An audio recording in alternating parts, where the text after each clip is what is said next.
Welcome to the inaugural season of Gresham Grey Wolves Baseball, presented by Active Family Chiropractic, Edward Jones, Gresham Ford, Gresham Pediatric Dentistry, the Gresham Police Officers Association, Lucky Pint, Metro East Web Academy, Northwest Accounting Partners, Olympic Gym, Riverview Community Bank, and State Farm.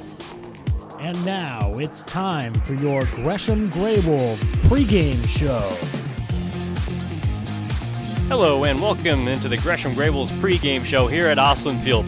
I'm Evan Giddings coming to you live on the campus of Mount Hood Community College before the rubber match between the Corvallis Knights and your Gresham Grey Wolves. Now last night the Corvallis Knights jumped out to a 5-0 lead Thursday evening here at Osland Field before eventually cruising to a 7-3 victory against your Grey Wolves. Now that evened up the series. The first game the Grey Wolves were able to take 6-4 just a couple of nights ago, Wednesday evening in fact. But going back to last night, after a scoreless first inning, Corvallis plated 2 runs in the second thanks to a bases-loaded walk and an RBI single off the bat of Andy Atwood. Then they doubled that advantage in the 6th inning with 2 more runs off of the Grey Wolves starter Donovan Ramirez.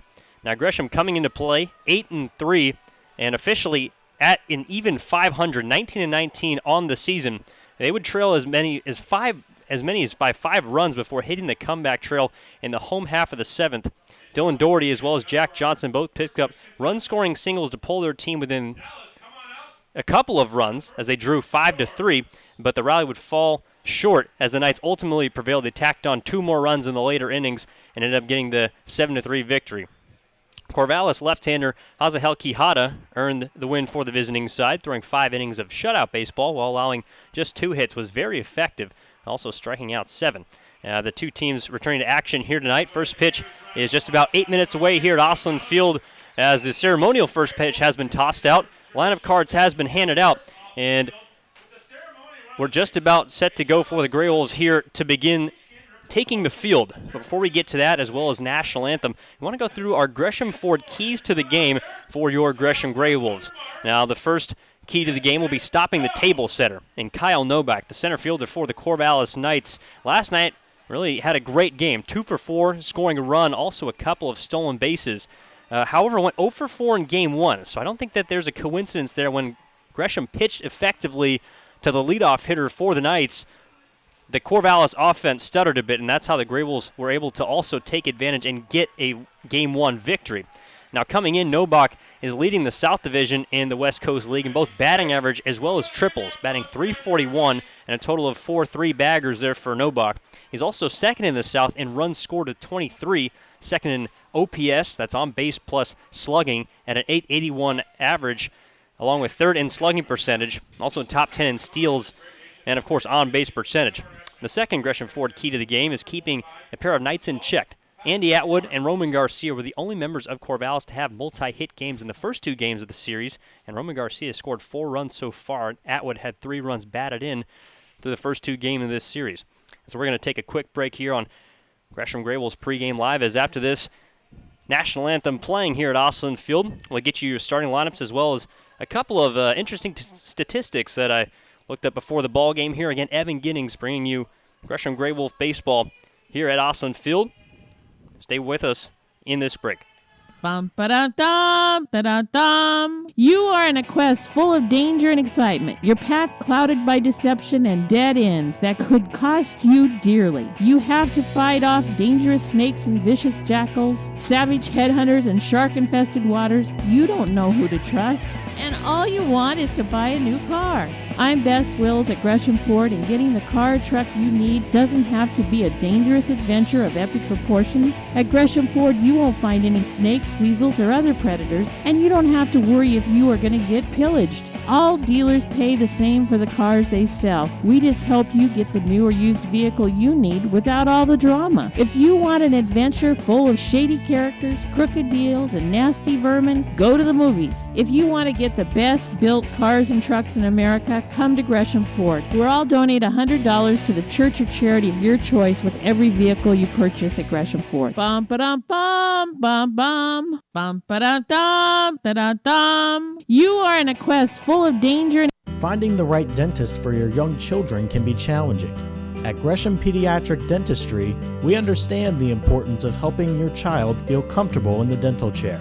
Since 2007, Dr. Jiyoung Lee has helped many young patients in the Gresham area, and she can help your child too. Request your appointment today at GreshamPediatricDentistry.com.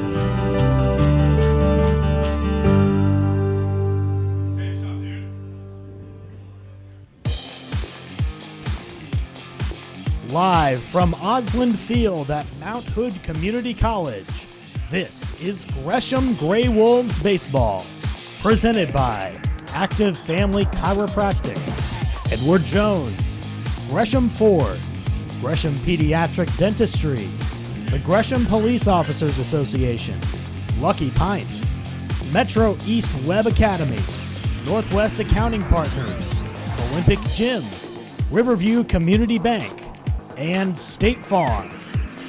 Gresham Grey Wolves Baseball starts now. Hello and welcome into another edition of Gresham Grey Wolves Baseball here at Osland Field on the campus of Mount Hood Community College. I'm Evan Giddings, bringing you Gresham Grey Wolves Baseball and the rubber match tonight between your Grey Wolves and the Corvallis Knights. Coming into play, your Grey Wolves are at 8-3 to begin the second half and currently hold just a half-game lead over the second-place team, the Yakima Valley Pippins.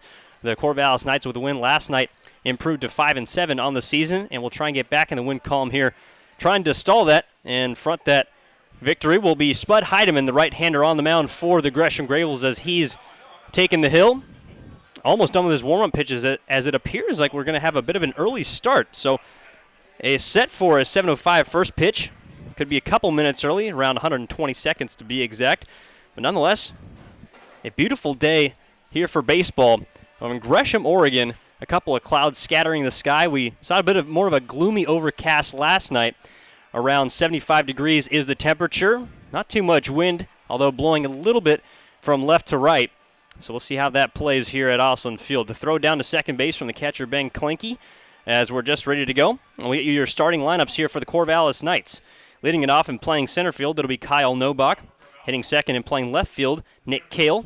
Batting third and playing shortstop, Andy Atwood. Doing the cleanup and doing the catching as well for Corvallis, Zach Taylor. Batting fifth and playing first base, Roman Garcia. Batting sixth and playing third base, it'll be Scott Ogren. Doing the DH in this evening for the Knights, it'll be Cameron Bishop batting seventh. Batting eighth and playing second base, Greg Sines. And rounding it out, batting ninth, it'll be the right fielder, Emilio Alcantar, with number 44, Jacob Frick, on the mound, as the first pitch is on the way. Officially a 7:03 start time, as it is ball one taken here by Nobach, 1-0. Now, we talked about a couple of the Gresham Ford keys to the game, one of which will be keeping Nobach off the base paths as he sprays this one down the third base line, but just foul over there. Last night, Nobach 2 for 4 with a run score as well as a couple of swipe bags. A total now of 10 on the season. Has climbed that team total all the way up to 76. Good for third in the West Coast League.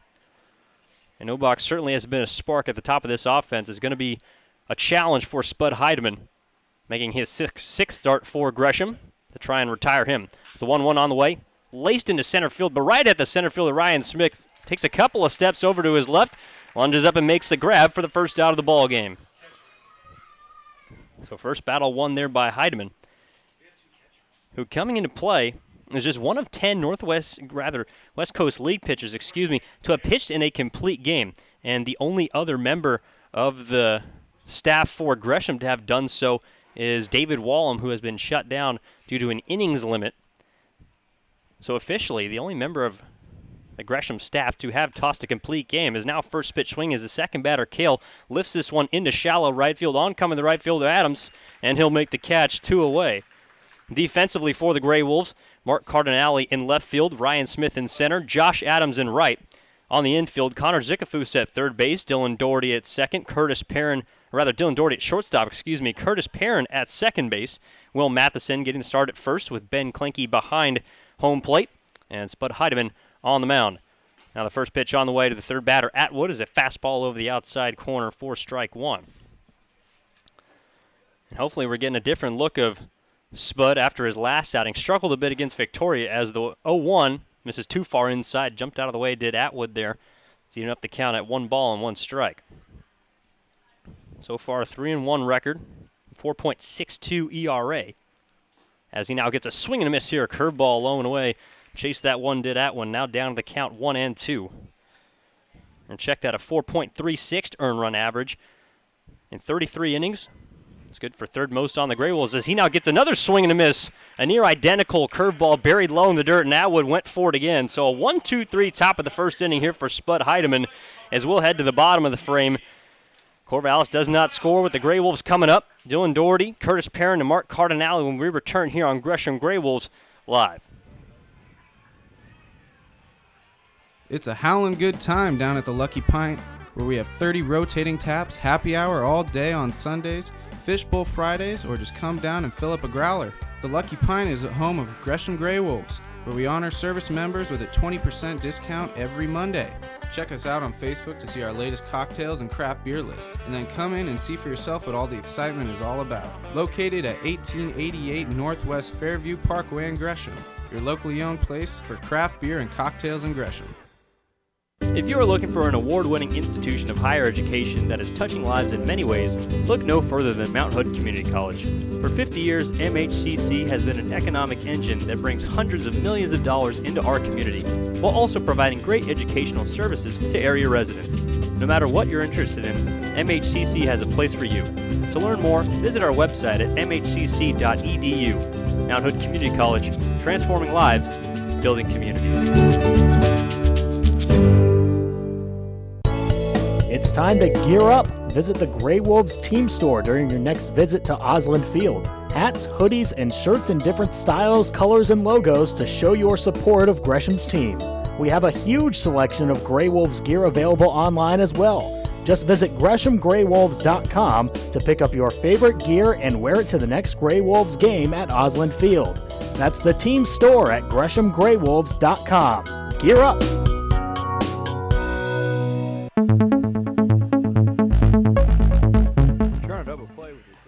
And so now we come to here in the bottom of the first inning at Osland Field. Another edition of Grey Wolves baseball here as Dylan Doherty will step to the plate and we'll get you your starting lineups for the Gresham Grey Wolves. Batting first is Doherty. Following him, it'll be the second batter and the second baseman, Curtis Perrin. Batting third and playing left field will be Mark Cardinale. Cleaning up and playing right field will be Josh Adams. Following him in the 5-hole, it'll be the center fielder, Ryan Smith. Following him in the 6th spot, the DH, Jack Johnson. Batting 7th and the third baseman, Connor Zickafoose. Batting 8th and doing the catching this evening for Gresham, it'll be Ben Klanke. And batting 9th and playing first base, Will Matheson. As the first pitch on the way here from the left-hander, Jacob Frick is in for a strike. Here to Doherty, 0-1. Now, Frick so far this season has been very good for the Corvallis Knights, as now from the windup kicks and fires a big breaking ball. Misses too far outside there and low, 1-1. Making his 10th appearance, but just his first start in official West Coast League play so far has been coming out of the bullpen as Doherty grounds this one over the right side, fielded by the second baseman, Science. He'll pick it up, go to first in time, and there's one away. But Frick holding a 2.14 earned run average coming into play, 3-0 record, and has been very effective, essentially used in middle relief for the majority of these ball games. On July 7th, as well as July 4th, pitched 4 innings as well as 3 out of the bullpen. Both of those shutout performances, striking out a total of 3 batters through 3 innings and only allowing 2 hits, as now Curtis Perrin will step to the plate. And he's first pitch swinging, slaps this one the other way, but going to get fouled down the left field line. His other one came back on June 17th against Kitsap. Came in the middle of that ball game as well, pitched 4 2/3 of shutout ball. Couple of strikeouts in that outing as well, as now the 0-1 on the way. Big breaking ball low in the dirt. And a big boy is Jacob Frick. 6'4", 240 pounds is the southpaw from Western Oregon University. Was a freshman last season where he made 18 appearances, had a 3-3 record, as Perrin fouls this one off his right ankle. I'm going to do some walking around the box, feeling that one out. Appears to be okay, however, as after a couple practice swings, will now step back in the batter's box. Nonetheless, Frick in his freshman season tossed a total of 32 innings, had 24 strikeouts, and a pretty good 2.25 earned run average to go along with 1 save. It's now the 1-2 on the way. Fastball too far outside there This is the home plate umpire, Tim Gerkman. So Gerkman, a new addition to the umpiring crew. The previous 2 games, it was Mark Andrek who is in the field along with Brent Cunningham. As now Perrin fights this one off, back off the screen, count remains 2 balls and 2 strikes.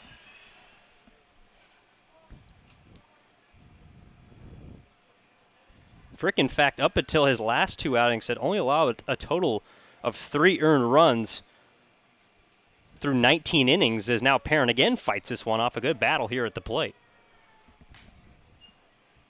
Through his last 10 1/3, has given up 4 earned. And really his worst appearance of the season was on July 10th against the Yakima Valley Pippins, when he went 5 innings and allowed 3 earned runs, scattered 7 hits. As now the pitch on the way, big breaking ball there, blocked in there by Zach Taylor, but did not bite, did Perrin. And the count running full. So Perrin, who's been an on-base machine, him along with Doherty at the top of the lineup, an opportunity to try and win this at-bat. Walker-Knox situation as the 3-2 on the way, ring him up on the outside corner. Perrin didn't like the call as he looked like he was going to toss his bat towards the dugout and head towards first, but instead we'll have to turn around and head towards the dugout as that is called strike 3 by Gerkman, 2 away. So Perrin, who, in addition to walking 22 times so far this season, good for second on the ball club, has now struck out a total of 21 as well. As now the third batter, Mark Cardinale, will step in. Defensively for the Knights, it'll be Nick Kale in left field, Kyle Nobach in center, Emilio Alcantar in right field. Along the infield, Scott Ogren over at the hot corner at third, Andy Atwood at shortstop as Cardinale now takes a changeup too far inside for ball 2. Greg Syons will be playing second base. Roman Garcia over at first with Zach Taylor in the squat doing the catching. And, of course, Jacob Frick on the mound. It's now the 2-0 pitch on the way to Cardinale. Big swing and a rip down the third base line just past the third base coach and head coach for the Gresham Gray Wolves. Justin Barkas had to bend out of the way of that one. And a healthy cut there for Cardinale as that will go for the first strike of the at-bat. So Frick with a new piece of leather. Now fires. 2-1 pitch taken on the outside corner, strike 2. And that's where Frick is going to be all night. So far this season has only walked 1 batter through a total of 29 1/3 innings as he now buries a breaking ball low in the dirt. So the Gray Wolves are going to have to expect to go to the plate and not see any free bases. That's what they have to have in their mind in order to be successful at the plate tonight. Unlike the first game of the series, is now the payoff pitch on the way here to Cardinale. Lays down the third baseline, and it is going to get foul by just a couple of feet. Hooked that time a little bit too much, and just a couple of inches there was the difference between a double and now a long foul ball from Cardinale. He was already rounding first base, but we'll have to head back to home plate as it is called foul by the home plate umpire, Tim Gerkman.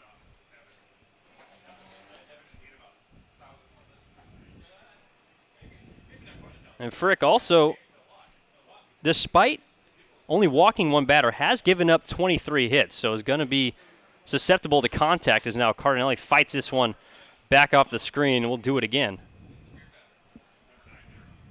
So the Gray Wolves are really going to have to earn this one at the plate. They got some help in the first game of this series, won at 6-4 behind 15 free bases handed out from Corvallis pitching, as again this one is roped further down the left field line by hooking too far foul. This one, no doubt, going to get foul off the bat of Cardinale as the count remains full. So a couple of full counts already for the Gray Wolves to Perrin, who went down looking. Now Cardinale looking to reverse that right here as he swings and misses. Strike 3, a fastball blew it by him on the outside edge. And so 6 up, 6 down here to begin this ball game from both sides as we head to the second inning here at Osland Field. It'll be Zach Taylor, Roman Garcia, and Scott Ogren when we return here on Gresham Gray Wolves Live. I'm Evan Giddings. No score, 3-1. Hosting the Bend Elks from Friday, August 5th through Sunday, August 7th. Fans can get $5 general admission tickets or $7 reserved seats all series long for the last West Coast League regular season series of the year. Just send an email to jerry@greshamgraywolves.com to receive your Pack the Park voucher to bring to the Osland Field gate. For more details, visit greshamgraywolves.com.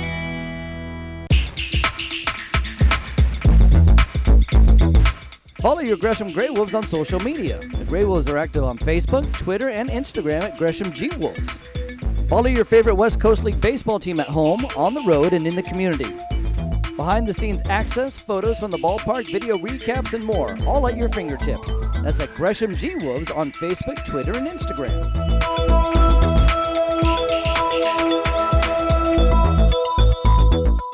Finding the right dentist for your young children can be challenging. At Gresham Pediatric Dentistry, we understand the importance of helping your child feel comfortable in the dental chair. Since 2007, Dr. Jiyoung Lee has helped many young patients in the Gresham area, and she can help your child too. Request your appointment today at GreshamPediatricDentistry.com.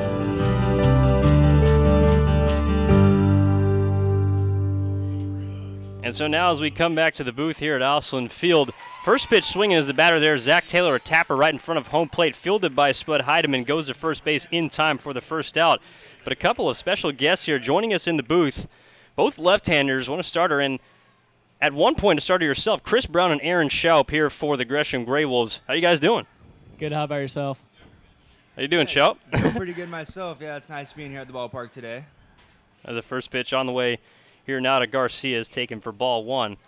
Now, as both left-handers, and you guys both have been starters, Schaup obviously pitching in the first game of this series, and Brown at one point early on in the season was a starter.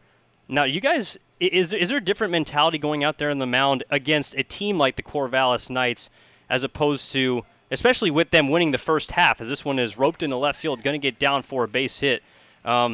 Seeing that these guys had won the first half of your division in the West Coast League, what's your mentality coming in? Yeah, definitely knowing that. So we know that they're a team full of good hitters, so you can't make many mistakes. I made a few during my start. I gave up the home run that was a no-doubter over left field, and I left the fastball up. And I knew coming in that you can't make mistakes like a team like that because they are definitely going to take advantage of it, especially you winning the first half. So we knew they could come out and play. As now Ogren will step to the plate. And in addition to that, I mean, you guys hadn't seen this team before. This is the very first time you guys have gotten a look at the Corvallis Knights. What have you been impressed by that they've been able to do at the plate, at least from a pitching standpoint? They're pretty solid throughout the order. I mean, they got guys squaring up balls 1 through 9. Not many holes, and they grind out ABs. I mean, our guys are getting out of the game. They're getting high pitch counts through 6 innings, and they're getting deep into our pen. So that's been the main thing that I've noticed with these batters. Now, as Scott Ogren down in an 0-2 count, and that's something at least your offense, the Grey Wolves offense, has been able to do as well, is certainly grind out at bats. And does that kind of have a bit of wear and tear, at least mentally, for a pitcher, as this ball picked off the dirt there by Klenke for ball one? When you're on the mound and a guy just keeps fouling balls off, even like we saw in this first inning, Cardinale and Perrin both worked 8 pitch at bats. How is that out there being on the mound? Yeah, it's definitely a frustrating thing on the mound when you're throwing 8, 9 pitches to a guy and you're just waiting for him, like, come on, just swing and miss on one. And so, I mean, they do that and you just try to make a pitch too perfect and it's just aim small, miss small. It doesn't take much to miss and they get that ball 4. And this one, a ground ball up the middle, dang it. turned at second base, but could not complete the double play there. So 6-4 put out at second base. Now 2 away here as Garcia is out at second. Ogren will reach on the fielder's choice. But you guys, at least in the second half, and now, Schaup, you've been on a little longer here than Brown, but what's kind of the difference that you guys have seen in your own team going from the first half where you guys struggled a little bit, especially out of the gate and on the road as well? What do you think has been the biggest difference between the first half and the second half, Grey Wolves? I think playing better baseball has brought us together more. 'Cause, I mean, having those losses early on, especially when I first came here, it didn't seem like everyone's kind of gelled together. Plus, everyone's checking out the new guy and whatnot. And so after the second half's going on, I mean, we all play games throughout the whole batting practice session. Now we're taking pitchers, ground balls, we're doing in and out for pitchers before the batters are ready to hit. We got our daily 2-ball routine and throwing the football around. We're all a bunch of good group of guys, and almost got him. But, yeah, I think that's the main thing. You know, the coaches are a lot more loose after stringing together some victories. so that helps out with the atmosphere here. Definitely. And who would you say is the best fielder out of your pitching staff? Not Michael Clark. He thinks that he is a shortstop because he played in high school, but if we had a pitchers only versus position players scrimmage, he would probably still be the PO. He'd be the guy out there throwing batting practice to all the pitchers. Absolutely. I think I secured third base after Shoop missed 5 in a row, and I went 5 for 5, so that's a plus for me. As now Bishop sends this one down the left field line, giving Chase his Cardinale. We'll make the catch for the third out of this inning. And you guys are going to stay on for the bottom of this frame, right? Perfect. Absolutely. Perfect. All right, so stick along with us here in the booth, along with Aaron Schaup and Chris Brown. Sorry about that, as we go to a quick break here on Gresham Grey Wolves Live. It's a howlin' good time down at the Lucky Pint, where we have 30 rotating taps, happy hour all day on Sundays, fishbowl Fridays, or just come down and fill up a growler. The Lucky Pint is at home of Gresham Grey Wolves, where we honor service members with a 20% discount every Monday. Check us out on Facebook to see our latest cocktails and craft beer list, and then come in and see for yourself what all the excitement is all about. Located at 1888 Northwest Fairview Parkway in Gresham, your locally owned place for craft beer and cocktails in Gresham. If you are looking for an award-winning institution of higher education that is touching lives in many ways, look no further than Mount Hood Community College. For 50 years, MHCC has been an economic engine that brings hundreds of millions of dollars into our community, while also providing great educational services to area residents. No matter what you're interested in, MHCC has a place for you. To learn more, visit our website at mhcc.edu. Mount Hood Community College, transforming lives, building communities. It's time to gear up. Visit the Grey Wolves team store during your next visit to Osland Field. Hats, hoodies, and shirts in different styles, colors, and logos to show your support of Gresham's team. We have a huge selection of Grey Wolves gear available online as well. Just visit GreshamGreyWolves.com to pick up your favorite gear and wear it to the next Grey Wolves game at Osland Field. That's the team store at GreshamGreyWolves.com. Gear up! And so now we get set for the bottom of the second. Josh Adams will step in. First pitch swinging, ground ball up to the second baseman. Science will have it on the backhand, go to first in time for the first out. So a quick out there for the Grey Wolves, but still in the booth here with me, Chris Brown and Aaron Schaup, both left-handed pitchers for the Gresham Grey Wolves. And Chris, I got to ask you, your name is Chris Brown. So how often have you run into a situation where not necessarily being mistaken for the Chris Brown, the celebrity, but just giving you flack for your name, essentially? Non-stop since about 6th grade. I've encountered a bunch. Typically, anytime I introduce myself to a new person, they immediately respond after I tell them my name's Chris Brown with, so you're the guy that beat Rihanna. And that's not something I look forward to. And no, definitely not. First time talking to someone. So typically, at least when I was younger, I'd just say no, and I'd be kind of defensive. And then as I figured out some clever stuff to say, it became easy to respond to it. But yeah, it was kind of weird with everyone saying, so you're that guy. Yeah, as Ryan Smith now down at a 1-1 count here to Jacob Frick. And I'm sure everyone's got to think also they've come up with the most clever one-liners. As this one splintered, soft ground ball over to the first base side, picked up by Frick, underhand flip there for the second out of this inning. So I'm sure you've heard plenty of one-liners over the years. You got any good memorable ones? Besides the whole Rihanna thing, of course. I mean, a lot of people ask me if I'm named after a singer. Granted, I was probably 3, or he was 3 when I was born, so I don't know if he was a big pop star back then. But any memorable one-liners? What did you think, Aaron, when I introduced myself as Chris Brown? I just thought we had some extra lefty weirdo on the team personally. New squid. New squid on the team when he came, but. Yeah, became a pop rock star. As Johnson down in a 0-1 count, will take ball one here. Now, as for the conversation about weird lefties, now that is something that I've heard has been kind of all around baseball in the sense that left-handers seem to have something a little bit off about them. So you both, I think, could speak a little bit about that. Do you guys believe that you guys are just a little bit different than everyone else? I'm probably a righty mentally. I do everything right except throw the baseball with the wrong hand. But, it's got its perks to it. Yeah, being a lefty, you can definitely even just get away with doing something weird and like, all right, it's fine. I'm a left-handed pitcher, and then it gives you an excuse to just do something stupid on the field and get away with it. Pre-game and post-game, I'm sure. Oh yeah, most definitely. The 3-1 on the way. Too high there as Johnson will draw a 2-out walk. Now bringing Connor Zickafoos to the plate. But so far, I mean, Jacob Frick has made pitch work, or quick work, I should say, and I don't know if you guys know this, but that's only his second walk he's surrendered so far this season. Yeah, I heard that in the dugout before he came up here that he had like 18 innings and 1 walk so far. And so I faced Frick in college, actually, as he goes to Western Oregon. Okay. I remember that same thing of him just commanding the zone and throwing a lot of strikes and not having to worry about walks a whole lot. And definitely somewhat of a commanding presence on the mound as Yeah. Zickafoos takes strike 1. So now yourself, St. Martin's product. So you've seen these guys a couple times. How many? You play one series against them every year? No, we play 4 at home and 4 on the road. Oh, So okay. we play 8 times a year, actually. Interesting. So Wow. I play them a lot.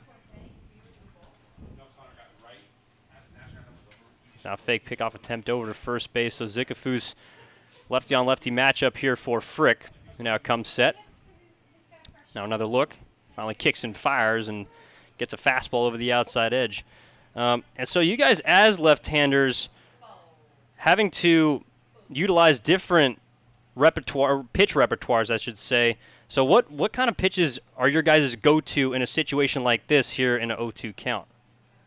0-2, I'm most likely going breaking ball. That's been my bread and butter since I was about 11 years old.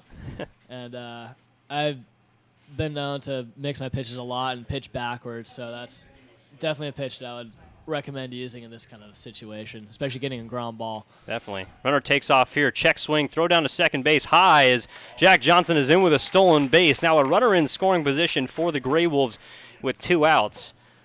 And this inning, kind of interesting. It seems like you guys offensively have been able to muster runs even with 2 outs and nobody on. And as pitchers, I guess that's frustrating. But being in the dugout, how have you seen your offense kind of grow and being able to produce runs in these type of situations? Well, Josh Adams is our savior. I mean, he did go to Omaha. So that was a big confidence boost for our entire lineup, knowing that there was a guy who has the nickname of Chomaha. Interesting. And Now- even though he hits 5th or 6th or wherever he is, I mean, Dylan Doherty's starting to get some power swings going. Yeah, had a triple in the Yeah. first game of the series. Yeah, that was very impressive. Yeah. Now Zickafoos will fight this one off here in a 2-2 count. Yeah, and I would just add on what Chris said is early on in the year, I think kids or our teammates would try to press just a little bit, trying to be new to the program and try to do a little too much. And now that we're however many games in, we are a lot, that they're kind of gelling and understand their role now, not trying to do too much and just work ABs and find any way to get on, because just the confidence the next guy will get him over and just get the next guy up and keep it rolling. And the confidence certainly visible as Zickafoos fights another pitch off to the right. Count remains 2 balls and 2 strikes. And is that something? Now I've heard from a couple members of the team that confidence was something that was kind of built on that first road series here to begin the second half when you guys ended up going 5-1 and barely lost that last game in extra innings. So is that true that the confidence was kind of built on the road? Yeah, and also was probably built when the pitchers took batting practice the next day and saw Michael Clark swing and miss 10 straight times. That didn't happen. I wish it did, though. I was about to say we got to get him up here to defend himself. Yeah. We had one guy put one out at Oslin. That was Gabe Benavides. Now, is that the reason he got the at-bat on the game on Friday? Either that or for his toned cheeks. I did 3-hop the Brian Burris sign, so I was pretty happy about that. There you go. Out there in right field, around 350 feet. A pretty impressive shot there. Now the payoff pitch on the way to Zickafoos. How did you hit, Aaron? I've had better days at the plate, not going to lie. It's been over a year since I've hit BP like that in high school, so it was a little ugly for me, but I'll just stick to pitching for now. And how was the adjustment to wood? We used a metal bat for our BP. Oh, okay, so I was it's about to nice, say, did but anyone break any any bats? No broken bats this time. 3-2 again on the way here from Pritt. Swung on a miss, tied him up on an inside fastball. And Jack Johnson will remain on second base. So the Gray Wolves strand one. We'll go to the third. Shoup and Brown will stay with us here through this break as we take a quick break here on Gresham Grey Wolves Live. Still no score here through 2 innings. It's time to gear up. Visit the Grey Wolves team store during your next visit to Osland Field. Hats, hoodies, and shirts in different styles, colors, and logos to show your support of Gresham's team. We have a huge selection of Grey Wolves gear available online as well. Just visit GreshamGreyWolves.com to pick up your favorite gear and wear it to the next Grey Wolves game at Osland Field. That's the team store at GreshamGreyWolves.com. Gear up!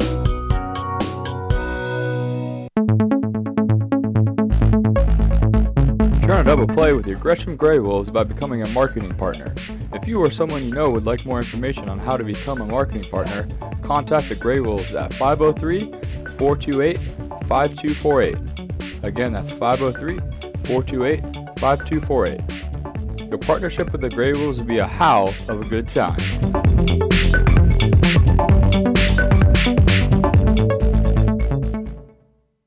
Pack the park at Osland Field. The Grey Wolves are hosting the Bend Elks from Friday, August 5th through Sunday, August 7th. Fans can get $5 general admission tickets or $7 reserved seats all series long for the last West Coast League regular season series of the year. Just send an email to jerry@GreshamGreyWolves.com to receive your Pack the Park voucher to bring to the Osland Field gate. For more details, visit GreshamGreyWolves.com. And so now, as we're just about set to go here in the top of the third, it'll be the second baseman Greg Syons along with the right fielder Emilio Alcantar and the leadoff hitter, the center fielder Kyle Nobach, due up in this inning as Spud Heidemann just about done with his warm-up pitches.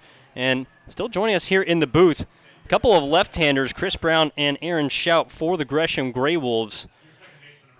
And Shoup, you gotta look at these guys firsthand here in the first game of this series. What were you trying to do there out on the mound? At least first time up, having not seen these guys, what was your game plan going into that first game? Game plan was, I knew they were a good team, but not to try to treat them any more special than any other time I'm out there. So try to command the strike zone with my fastball and get ahead, stay ahead. My main goal, and just use them to keep off balance with my breaking ball and slider just enough to miss barrels. And Chris, as someone who is been both in the bullpen as well as in the starting rotation, what do you think is the biggest difference between having to come out of the pen later in ball games in different situations than starting the ball game, getting that first pitch?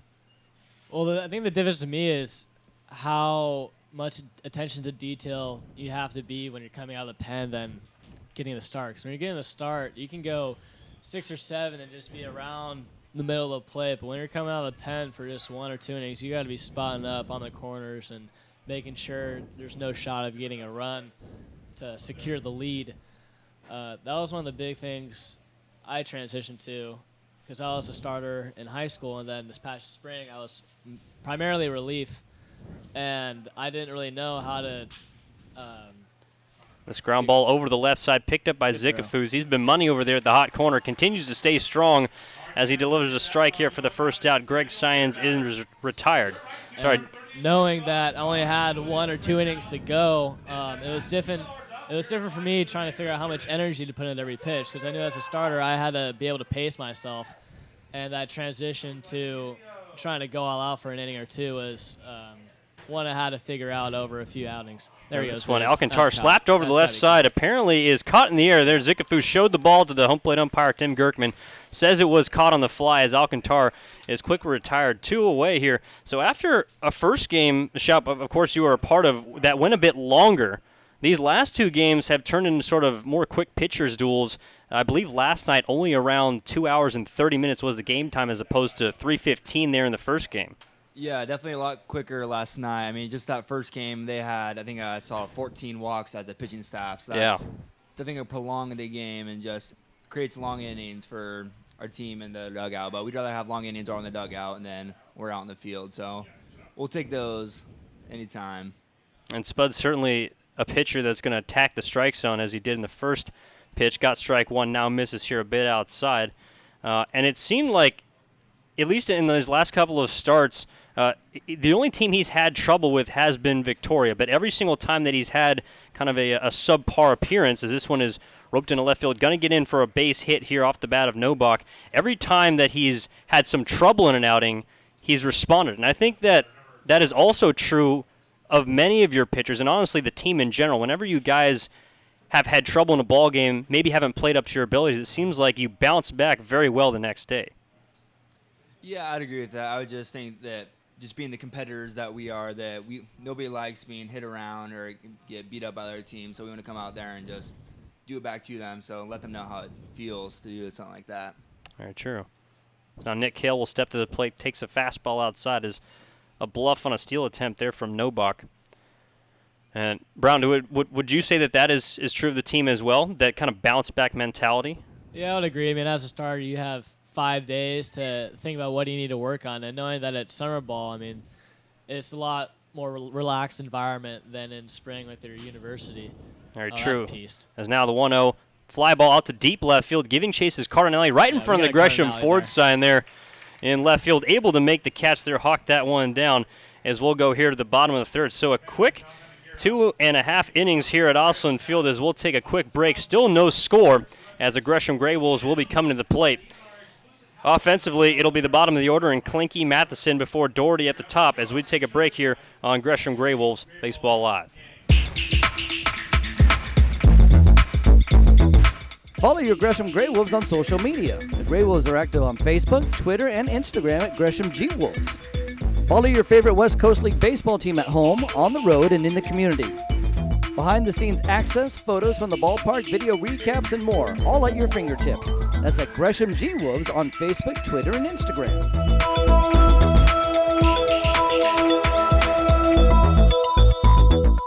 Bum ba da dum da da dum. You are in a quest full of danger and excitement. Your path clouded by deception and dead ends that could cost you dearly. You have to fight off dangerous snakes and vicious jackals, savage headhunters and shark-infested waters. You don't know who to trust, and all you want is to buy a new car. I'm Bess Wills at Gresham Ford, and getting the car or truck you need doesn't have to be a dangerous adventure of epic proportions. At Gresham Ford, you won't find any snakes, weasels, or other predators, and you don't have to worry if you are going to get pillaged. All dealers pay the same for the cars they sell. We just help you get the new or used vehicle you need without all the drama. If you want an adventure full of shady characters, crooked deals, and nasty vermin, go to the movies. If you want to get the best built cars and trucks in America, come to Gresham Ford. We'll all donate $100 to the church or charity of your choice with every vehicle you purchase at Gresham Ford. Bum ba dum bum bum bum.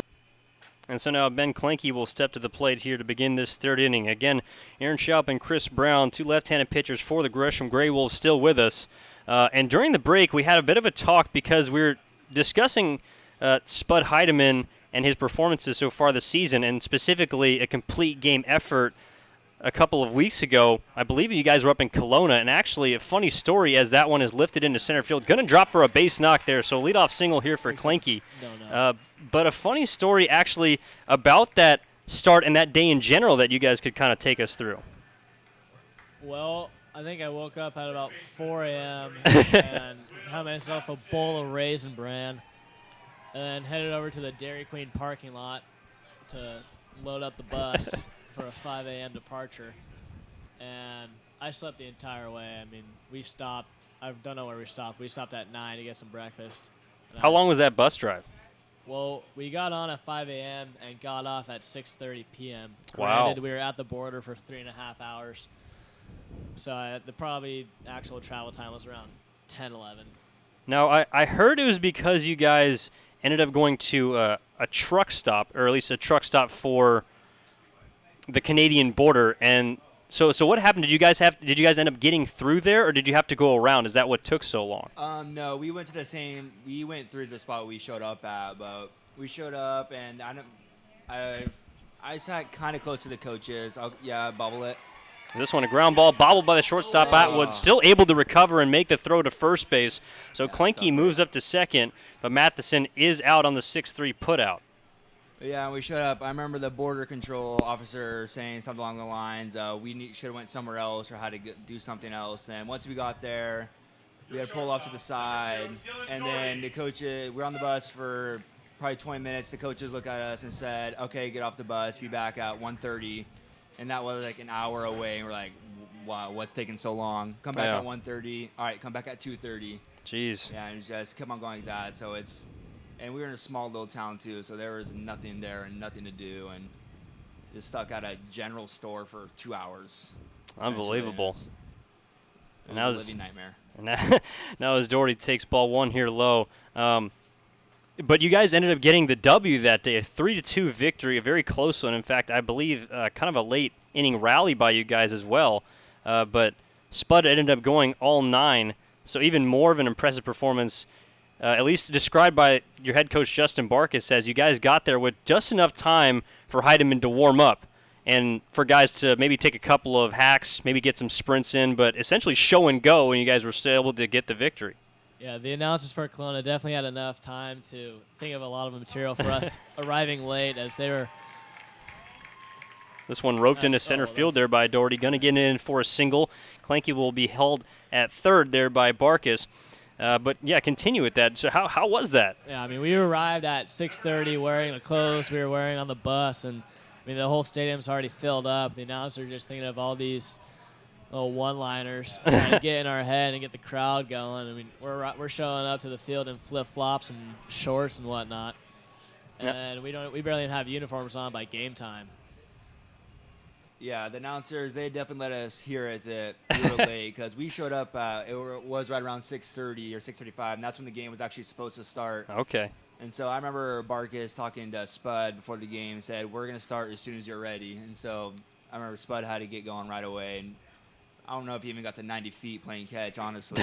We had to really hurry up. And then, yeah, exactly, like just like off what you said, guys probably had 4 hacks in the cage on time for that. But it was pretty impressive team win, honestly. I mean, that could have been get out, ball. This one a deep fly ball here delivered by Perrin out to right field. Now settling under it around the warning track is Alcantar. But deep enough to score Clanky from third base. He'll tag up on the sacrifice fly there from Curtis Perrin. 1-0 Grey Wolves. And so Perrin, along with Doherty, you talked a little bit about Doherty back in the second inning and his power beginning to come along. I've seen Perrin square up a couple of balls as of late. And a couple of guys at the top of the order that, at least when they first came on for you guys, appeared to just really be able to get on base. But now finally the bat coming along as well. Yeah, Curtis definitely swings a big stick. He's got some juice in him. That's for sure. And both only around 5'10" is now a pickoff attempt. There are no tag from the first baseman, Garcia. And you guys have a lot of scrappers throughout this lineup, but Perrin and Doherty probably the ones that stick out the most, especially playing up the middle. And sometimes it's kind of hard to differentiate the two playing up there, especially with the way they also wear the stirrups. Yeah, they definitely have a very similar appearance and similar style of play. I mean, they grind out ABs and just work to get on base for the middle of our order to produce some runs. I just got that. They work hard up the middle, too, at short and second. Well, I mean, they play the game the right way. They hustle. They play hard as Dylan takes off here. Yep, Dylan Doherty going to steal second base as a throw a bit low there from Zach Taylor. Not in time as Doherty is able to put himself in scoring position here. Now with 2 outs as Mark Cardinale takes ball 2 on that pitch. 0 for 1 so far, but now an opportunity with a 2-out RBI. And this is also a situation where you guys have, I think, been much more improved, at least from seeing that first half and now the second half. No one afraid of the big at-bat, I believe. No, I mean, I played with Cards at UC Davis, and he was definitely a clutch guy for us. He pieced up some foul balls on his first AB, so if he can square one up, fair territory. He had a couple of long fly balls down the left field line as he now that's ropes this one into left field. That's going to get down for a base hit. Doherty being rounding from third. Throw coming in and cut off by the third baseman Ogren as he will score. 2-0 Grey Wolves off the bat of an RBI single from Mark Cardinale. And just like you said, swinging a big stick coming through right there. Yeah, I saw a lot of that this spring. So I assume that you've pitched against them in inter squads a couple of times. A tough out, would you say? Yeah, he has coverage of both sides of the plate, so it's definitely difficult. And the way that our fall and preseason work is that sometimes we're limited to only a fastball changeup. Oh, okay. So there are scrimmages that we do where that's a piece. Now this also. one roped down the right field line off the bat of Adams. A fair ball. Going to kick up into the ivy as Alcantar, the right fielder, will throw up his hands and likely going to be ruled a ground rule double. But a smart play here for Adams just to continue to round the bases until the call is made. And, in fact, now the field umpire, Mark Anderegg, rules it a ground rule double. So taking no time there is Adams. After, in the first game, went for the hat trick. Didn't have a great game, went 0 for 4. Last night got a couple of bases, including a single, so broke out a little bit. And now here, finally, in the second at-bat, able to catch some barrel. And you talked about Adams and the effect he has on this lineup. I mean, it's been visible, I think, since he's come along. And I mean, he doesn't like to take credit for it, but definitely I don't think a coincidence that once he's joined this lineup, the offense totally has, come around a bit. He brings that environment of confidence and being able to have those kind of at-bats. I mean, that's Corvallis. I mean, you can tell the way he acts during batting practice and on the field for defense, and he's always trying to get guys to do something, like get guys to produce and be a part of this team, even if they're playing or not. And I think that's helping out for a guy. Even when our guys are coming off the bench, I mean, they're doing something productive, and I think that his presence on our team is a big part of that. And one of also those impressive hitters for you guys now at the plate, Ryan Smith, currently down on an 0-2 count. But Smith is a guy that has been in the lineup almost every single day. I don't believe he's even missed a game so far. Yeah, it's funny. Actually, I talked to Ryan about that pregame while we're taking BP, and he mentioned that he's played in every game for the past 20 games, hasn't had a day off. Now the 0-2 fly ball into right center field, now drifting over his no box. Settle under it, will make the catch. But thank you guys very much for being up here in the booth. Again, Aaron Schaup and Chris Brown, both left-handed pitchers for the Gresham Gray Wolves. Thanks for being on, guys. Yeah, thanks for having us. Thank you very much. I appreciate it as we will go to break here at Osland Field. 2 runs scored there for the Gresham Gray Wolves, as we'll take a quick break here on Gresham Gray Wolves Live. Evan Giddings, don't go anywhere. Finding the right dentist for your young children can be challenging. At Gresham Pediatric Dentistry, we understand the importance of helping your child feel comfortable in the dental chair. Since 2007, Dr. Jiyoung Lee has helped many young patients in the Gresham area, and she can help your child too. Request your appointment today at GreshamPediatricDentistry.com.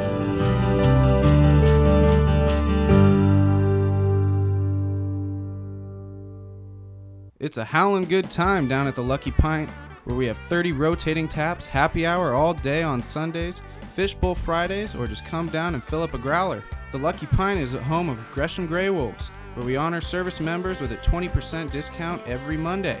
Check us out on Facebook to see our latest cocktails and craft beer list, and then come in and see for yourself what all the excitement is all about. Located at 1888 Northwest Fairview Parkway in Gresham, your locally owned place for craft beer and cocktails in Gresham. If you are looking for an award-winning institution of higher education that is touching lives in many ways, look no further than Mount Hood Community College. For 50 years, MHCC has been an economic engine that brings hundreds of millions of dollars into our community, while also providing great educational services to area residents. No matter what you're interested in, MHCC has a place for you. To learn more, visit our website at mhcc.edu. Mount Hood Community College, transforming lives, building communities. And so now as we begin the fourth here at Osland Field, a 2-0 ball game in favor of the Gresham Gray Wolves over the Corvallis Knights, as Andy Atwood in the first pitch fouled the ball off to the left. So down in an 0-1 count as the right-hander Andrew Spud Heidemann out on the mound for his 4th inning of work. Now misses a bit outside there with a slider here, 1 ball and 1 strike. And the name Spud itself actually stems from his birth. I asked him a bit about that nickname at the beginning of the season, and he told me the reason why he is known as Spud is because when he was born, he weighed in at 11 pounds. And so known as Spud, essentially a sack of potatoes, that was That was the nickname given to him by his family, is now the 2-1 on the way. Fouled back off the screen here, 2-2. And interesting, considering at this point, at least when you just look at him, his frame isn't necessarily staggeringly large. So obviously as a kid was a little more bigger, but luckily the nickname has stuck with him. He's certainly proud of it, definitely owns it. And if I do say so myself, a pretty cool nickname there. Is now the 2-2 off the bat here of Taylor, or rather Atwood, over to the shortstop, throw up the line there, but the tag applied by Will Matheson. A good play there from the Gresham first base and able to come off the bag. The throw was a bit wide, but still able to corral that one and apply the tag. Atwood is retired there, and there's one away here to begin the fourth. And so now the aforementioned Zach Taylor will come to the plate, 0 for 1, as he grounded out back to the pitcher, Spud Heidemann himself, back in the second inning. Now Taylor, who was the DH in the first game of the series and now has caught the second 2 games, takes a breaking ball over the outside corner, 0-1. Has been a bit of a force there in the middle of this order. Now he hit a home run in the game last night, and that was his first of the season. So a pair of inaugural home runs, if you will, for Corvallis throughout this series is now he takes ball 1 inside. Went 3 for 4 last night, in fact, bumping the average all the way up to 343, and now we'll pop this one up high down the left field line, going to get out of play, foul. Out near the light pole down there over around the scoreboard. Fixated with the home of the Saints here. Of course, the baseball field here, for the Saints of Mount Hood Community College. It's now the 1-2 on the way from Heidemann. Slider too far inside, hits off the shoulder of Taylor. That'll be hit by pitch as he will take his base. So a free 90 there handed out by Heidemann, as that will now bring Roman Garcia to the plate. So there's been just one base runner in each of the last 2 innings allowed by Heidemann. Give up a 2-out single in the third to the leadoff man, Nobach. Back in the second, gave up a single to Roman Garcia, but did not reach second base as Ogren grounded into a fielder's choice before the third out was applied. As now a fly ball lifted off the end of the bat into shallow left field, sinking, going to get down for a base hit. Drops right in front of the left fielder Cardinale and out beyond the shortstop Doherty. So a couple of bases here. As I'm talking about the effectiveness of Heidemann to keep runners off the base pass, Garcia proved me wrong. With a single, now runners on second and first here with 1 out, and Scott Ogren will step in. Ogren last night was 0 for 2 with a walk, batting .291 coming into play. Bats with no batting gloves as the lights have appeared to now come on at Osland Field as we approach 8 o'clock. First pitch on the way to Ogren is a fastball low and away, ball 1. I mentioned at the beginning of the game how the clouds were a bit scattered, now beginning to kind of come over from the left side out beyond the trees. Of course, the trees scattered all around Osland Field surrounding the ballpark is now a fastball over the outside part of the plate is called for strike 1. But nonetheless, it appears that at least with the gaze, or I should say the glazing of the sun upon the clouds, it's kind of created a nice little pink and purplish silhouette, almost burgundy-ish, as now this one taken too far up and in here, 2-1.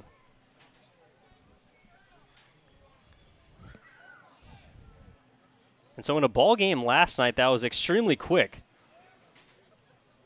the lights didn't really need to be used as much. Nightfall, of course, befell this stadium as the curveball too far low here. He will now run the count 3-1 to Ogren as he finds himself ahead here against Spud. But nonetheless, really, the lights haven't been able to, or they haven't needed to be used that often so far in this series, and definitely a quick one so far tonight, already in the 4th inning. And we did start a bit early as a 3-1 on the way. Fastball grounded up the middle, and it is going to get past a diving parent into center field. Smith will pick it up, the wave the runner. The throw is coming in, and it's high as the runner is going to score there. Zach Taylor in with a foot first slide, and the Corvallis Knights strike right back. As soon as the Gray Wolves get 2, the Knights able to plate 1 themselves here and still set up as Garcia will move up to second base, and back-to-back base knocks puts a run in, now 2-1 here at Osland Field. the Grey Wolves were able to take advantage of a couple of base knocks. Actually, a trio of base knocks from Clanky and Doherty, as well as Josh Adams. Cardinale also with an RBI single himself. But nonetheless, the Knights, who we've seen in the past couple of evenings, bounce back after giving up runs offensively, as now the DH Cameron Bishop will step in and foul this one off 0-1. The response inning, I should say, is one that the Knights have been able to employ very effectively over the two previous nights. It seems that whenever the Grey Wolves have struck for runs, and I can point back to last night, they put up 3 in the 7th, and then in the top of the 8th, the very next half inning, the Knights put up 2 more runs to essentially put that game out of reach. Now Bishop will rope this one into right field, and Adams will play this one in, cut off by Matheson. They're going to hold the runner at third there, Garcia. So he'll pull up, but nonetheless, now the base is loaded, and 3 base knocks in a row here for the Knights after being kick-started from the hit by pitch in a 1-2 count off the shoulder of Zach Taylor. Heidemann got the first batter of the inning out on a 6-3 putout, and in fact nearly was almost an error committed by the shortstop Doherty. So if not for an athletic play made by the first baseman Matheson to come off the bag and apply the tag to Atwood, we might have ourselves a bit of a situation. Still a chance to get out of it, as the bases are loaded now for the batter, Greg Science. Laces one over the shortstop. Doherty collects it, steps on second base, double play. Ogren with a headfirst slide could not react quick enough as the line drive was to the left of Doherty, took his momentum to the second base bag, stepped on it, and that's how this inning ends. So Spud Heidemann finds a way to pitch himself out of it with a little bit of help from his defense, as we'll head to the bottom of the 4th. Coming up, it'll be Johnson, Zickafoose, and Clanky when we return here on Gresham Grey Wolves Live. The Knights do strike for 1, however, as the score is now 2-1. It's time to gear up. Visit the Grey Wolves team store during your next visit to Osland Field. Hats, hoodies, and shirts in different styles, colors, and logos to show your support of Gresham's team. We have a huge selection of Grey Wolves gear available online as well. Just visit GreshamGreyWolves.com to pick up your favorite gear and wear it to the next Grey Wolves game at Osland Field. That's the team store at GreshamGreyWolves.com. Gear up!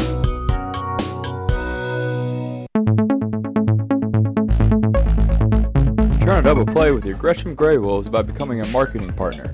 If you or someone you know would like more information on how to become a marketing partner, contact the Grey Wolves at 503-428-5248. Again, that's 503-428-5248. Your partnership with the Grey Wolves will be a howl of a good time.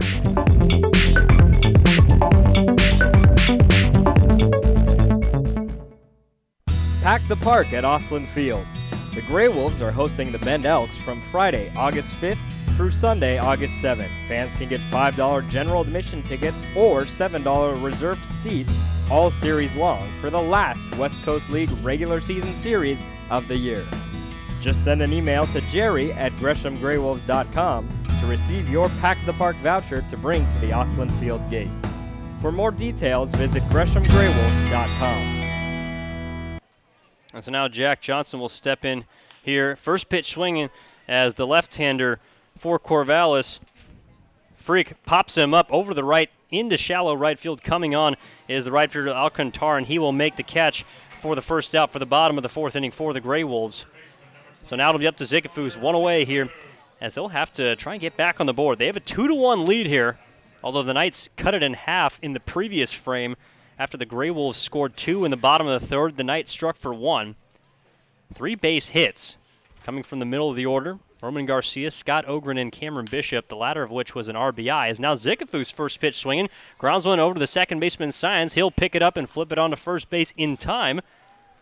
2 pitches, 2 outs here for the left-hander for Corvallis. So an impressive job by Frick here. Gets a fly out to right field and now gets Zickafoose to roll over to the second baseman, Science. And Clanky will come to the plate in, I'm sure, a situation where he will be taking the one thing, and a bit of a cardinal sin, if you will. Do not want to produce a 3-pitch, 3-out inning. Anytime a pitcher is able to get a 3-pitch inning, generally the opposing offense is reamed for swinging so early in the count. As Clanky taking there some savvy there as he takes strike one over the heart of the plate. A nice pitch there from Frick, understanding that Clanky would not be swinging in that situation. Just a get me over fastball. We'll see what he goes to here in the 0-1.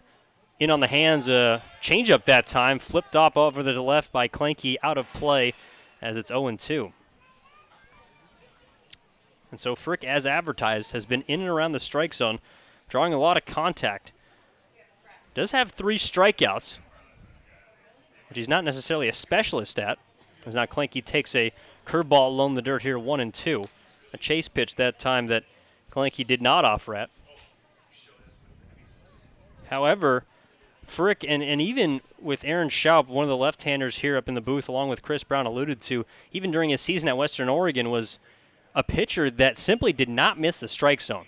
And it wasn't like he was, at least the way that Schaup described it, it wasn't like he was throwing the pitches right down the middle. I mean, he was hitting his spots, a very accurate pitcher, not blow-away stuff, but is going to make you swing the bat here as now he misses high. 3 balls in a row here as Frick is a bit frustrated with himself. Going to take a quick breather, going to roll around the mound, going to have to refocus as Clanky with an opportunity to walk or get a base knock here with a full count. So now Frick has his sign and the payoff. Swing and a miss there, an off-speed pitch, and Clanky is down on strikes. So the 4th K here for Jacob Frick as he makes quick work of the Grey Wolves here in the bottom of the 4th. 1-2-3 they go as we will head to the 5th inning here at Osland Field. It'll be the bottom of the order in Emilio Alcantar before turning it over to the top in Kyle Novak and Nick Kale when we return here on Gresham Grey Wolves Live. It's Gresham 2, Corvallis 1.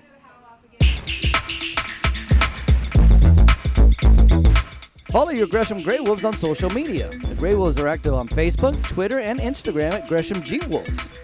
Follow your favorite West Coast League baseball team at home, on the road, and in the community.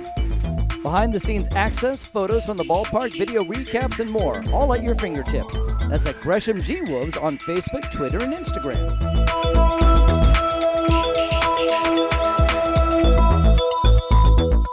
Bum ba da dum da da dum. You are in a quest full of danger and excitement. Your path clouded by deception and dead ends that could cost you dearly. You have to fight off dangerous snakes and vicious jackals, savage headhunters and shark-infested waters. You don't know who to trust, and all you want is to buy a new car. I'm Bess Wills at Gresham Ford, and getting the car or truck you need doesn't have to be a dangerous adventure of epic proportions. At Gresham Ford, you won't find any snakes, weasels, or other predators, and you don't have to worry if you are going to get pillaged. All dealers pay the same for the cars they sell. We just help you get the new or used vehicle you need without all the drama. If you want an adventure full of shady characters, crooked deals, and nasty vermin, go to the movies. If you want to get the best built cars and trucks in America, come to Gresham Ford. We'll all donate $100 to the church or charity of your choice with every vehicle you purchase at Gresham Ford. Bum ba dum bum bum bum.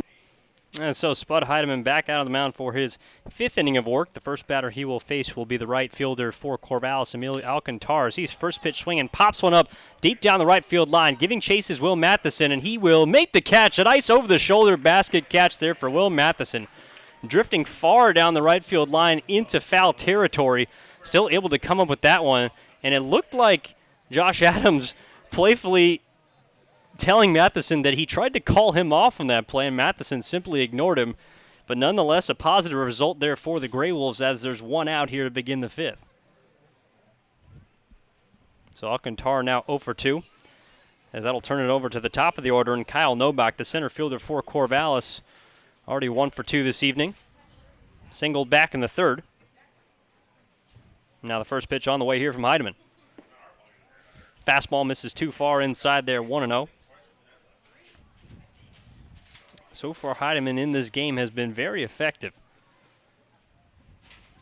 Only 1 strikeout so far, but 1 free base as well as Novak flips this one off to the right, out of play, foul to even up the count on a ball and a strike.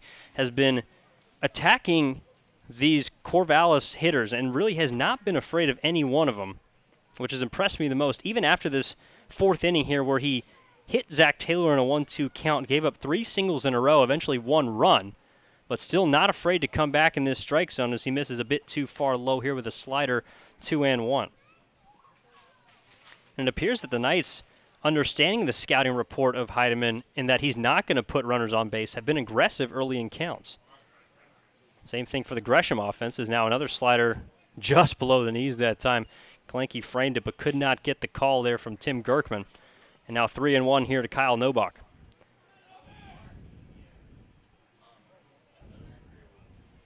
Now one thing that Spud hasn't had to deal with so far in this ballgame, and looking to keep it that way, is the 3-1 on the way. A fastball too far high there, ball 4. As that is the second free base handed out by Spud tonight. The other one a hit by pitch. So the first walk, in fact, of the evening.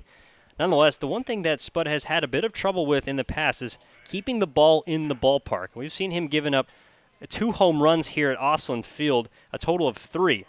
Now, he's only given up 6 extra base hits, but half of them have been long balls, which is tied for most allowed on the team, along with left-hander Gabe Benavides, as this pickoff attempt over to first base not in time.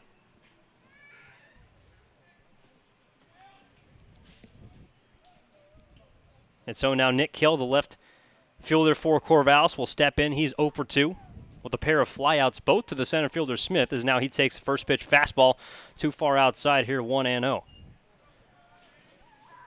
the first 2 starters in the series for Gresham, had one of which in the booth here, Aaron Schaup, pitched in Game 1, ended up getting the victory as he went 7 innings in that game. Another quality start, 7 strong innings, 3 earned runs, a total of 4, so 1 unearned run for the St. Martin's left-hander, as now Heidemann fires a fastball in the outside corner for strike 1.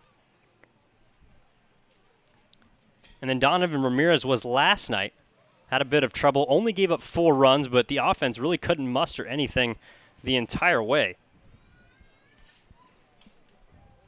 Gresham only able to get 3 runs, and all of which coming in the 7th. And now a hit-and-run attempt right to the shortstop, Doherty on the line. Caught it. He'll go to first base in time to complete the second double play. Doherty starting 2 double plays himself, both to end now the 4th and the 5th inning here at Osland Field. Great defensive work there from the Gray Wolves, and especially from that shortstop, Dylan Doherty, as that will conclude the 5th. Now the top of the 5th, I should say, is we'll go to the bottom half of the frame with Will Matheson and that man Dylan Doherty along with Curtis Perrin coming to the plate here on Gresham Gray Wolves Live. I'm Evan Giddings. We got ourselves a 2-1 ball game. Finding the right dentist for your young children can be challenging. At Gresham Pediatric Dentistry, we understand the importance of helping your child feel comfortable in the dental chair. Since 2007, Dr. Jiyoung Lee has helped many young patients in the Gresham area, and she can help your child too. Request your appointment today at GreshamPediatricDentistry.com.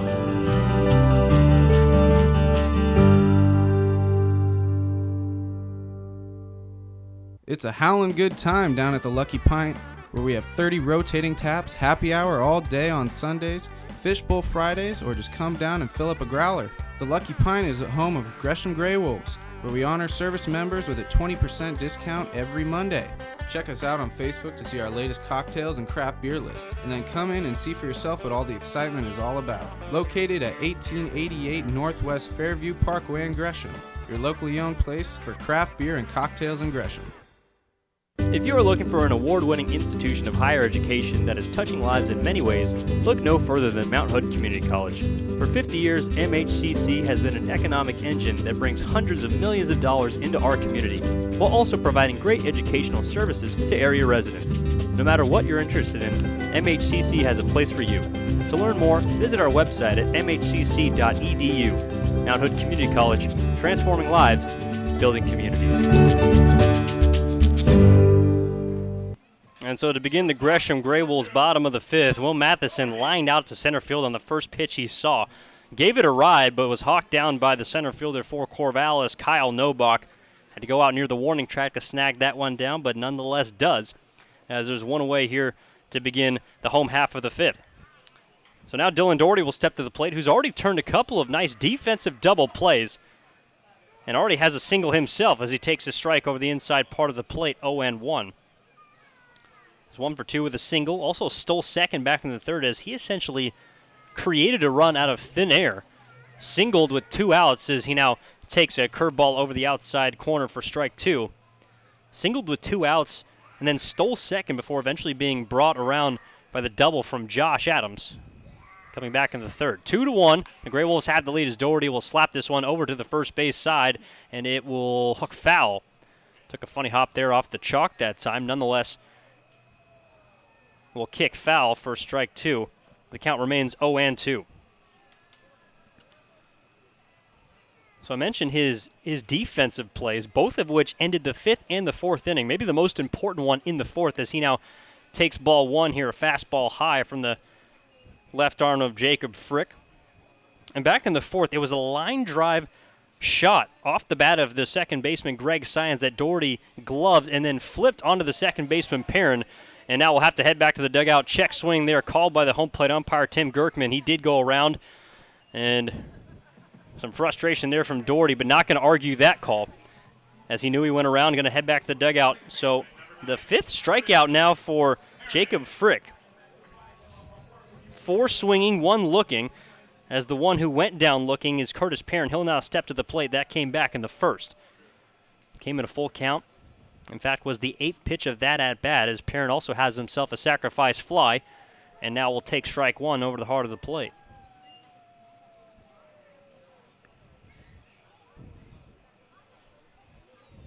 It's now Frick working quickly in the windup. Another breaking ball low in the dirt there. And it seemed like, especially against lefties, when he's gotten that first pitch strike, he has almost nearly followed up all of those pitches in the second pitch of the at-bat with that big breaking ball. And tries it again here, but misses too far high and inside, as Perrin will duck out of the way of that one. That'll go 2-1. So with 2 outs here, Grey Wolves trying to make something happen. Hopefully Perrin can do so, trying to reach a board. As the 2-1 on the way, fastball taken outside. A good take there from Perrin. He's got a good eye. I've mentioned the 22 walks here so far on the young season. Or check that, 20 walks. Good for second on the team. In fact, it is in fact 22 as he now ropes this one into right field. Going to get down and bounce for a base hit. Skips over the head of the center fielder Novak, but over there to recover the ball is Alcantar. The right fielder made a very nice play as it took a funny hop, skipped past the center fielder Novak, but Alcantar was there to keep it in front and not allow Perrin to get past first base. He took a big turn but headed back to first as he has himself his first base knock of the night. And with 2 outs, the Grey Wolves have a runner aboard here now for Mark Cardinale. The Gresham left fielder singled in his last at-bat back in the 3rd. An RBI single out to left center field. Certainly stung that one, looking to do so here. Now a pitch out attempt, but nothing going on as Perrin will head back to first. We saw the Corvallis Knights employ the pitch out last night to get, I believe it was Ryan Smith stealing. That's only the 3rd time he's been caught so far this season. Is now a pickoff attempt there from Frick, but no tag over at first base. Perrin back safely without even a slide.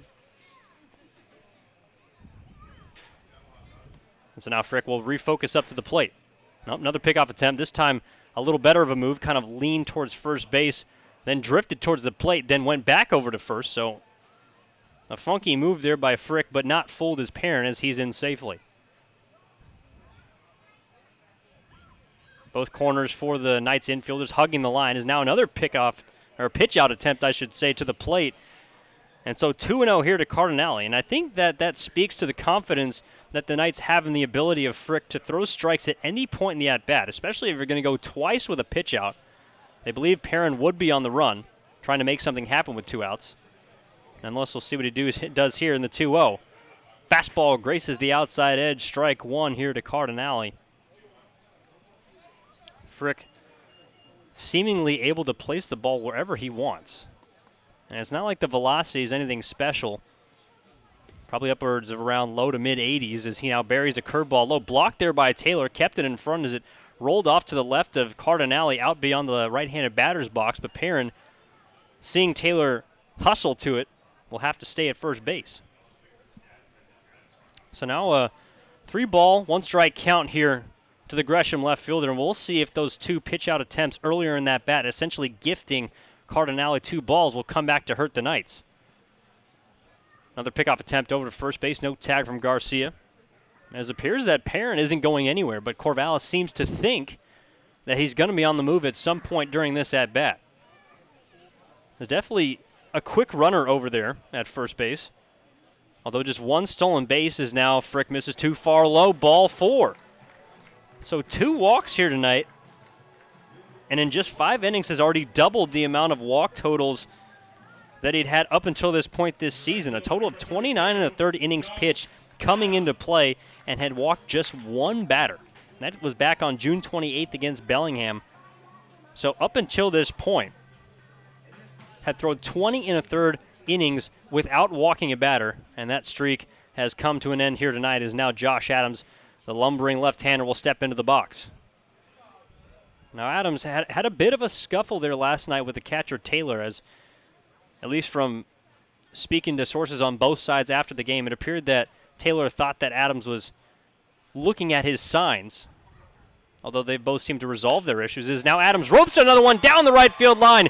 Going to get in fair. Adams will head for 2. Here comes Perrin all the way around from second. The hold Cardinale at third, and Josh Adams with another double. Had one in his last at-bat. This time goes to the same spot down the right field line, and the Gresham Gray Wolves are back on the board here now. 3-1 they lead it.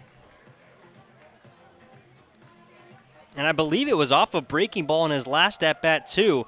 Josh Adams sitting on the soft stuff and able to produce a couple of extra base hits so far tonight. He's now 2 for 3 with 2 doubles, and will give way now to Ryan Smith, who'll step into the box. So Josh Adams now with 3 doubles on the season, only had 1 coming into play, able to double that number at this point. As he'll take his lead now from second base, Smith will step in. He flew out to center field to end that 3rd inning. Looking to make up for it right here is the 0-0 on the way. Fastball just a bit high. Up around the belt, but called a ball here by Gerkman, and it's 1-0. In addition to that fly out in the 3rd, also a ground ball back to the pitcher fielded by Frick back in the 2nd inning, so Smith is 0 for 2. Has only missed 1 game so far this season as he now takes a curveball low in the dirt blocked by Taylor. So 2 balls and no strikes here to the Gresham All-Star. And in fact, the participant in the home run derby on Tuesday was Smith. Unfortunately, didn't get any long balls, although at least talking to Smith about it when he came back, he was actually surprised that he was selected to be the participant in the home run derby. Although can only pick from your all-star selections, as Smith now takes a fastball over the outside edge for strike 1. And between him and Jeff Mitchell Jr., who was the other all-star for the Gresham Gray Wolves, I'd probably put my money on Smith as well to have a better chance to get the ball out. Nonetheless, we'll just try and get the ball into the outfield for a base knock at this point here with 2 outs. Runners on 2nd and 3rd. Cardinale on 3rd. Adams on 2nd is the 2-1. Now fastball misses outside here, 3-1. So Frick maybe beginning to get a little flustered as a right-hander. It appears to be number 37 warming up down there in the bullpen for the Corvallis Knights.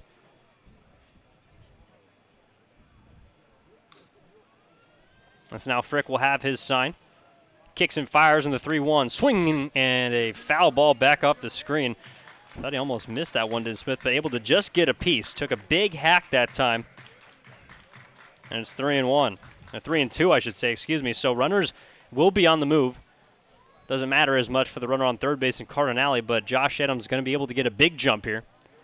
Got to make sure that Frick does go to the plate, though. Nobody holding him on, able to get a big secondary lead. Is the payoff pitch on the way? Change up low.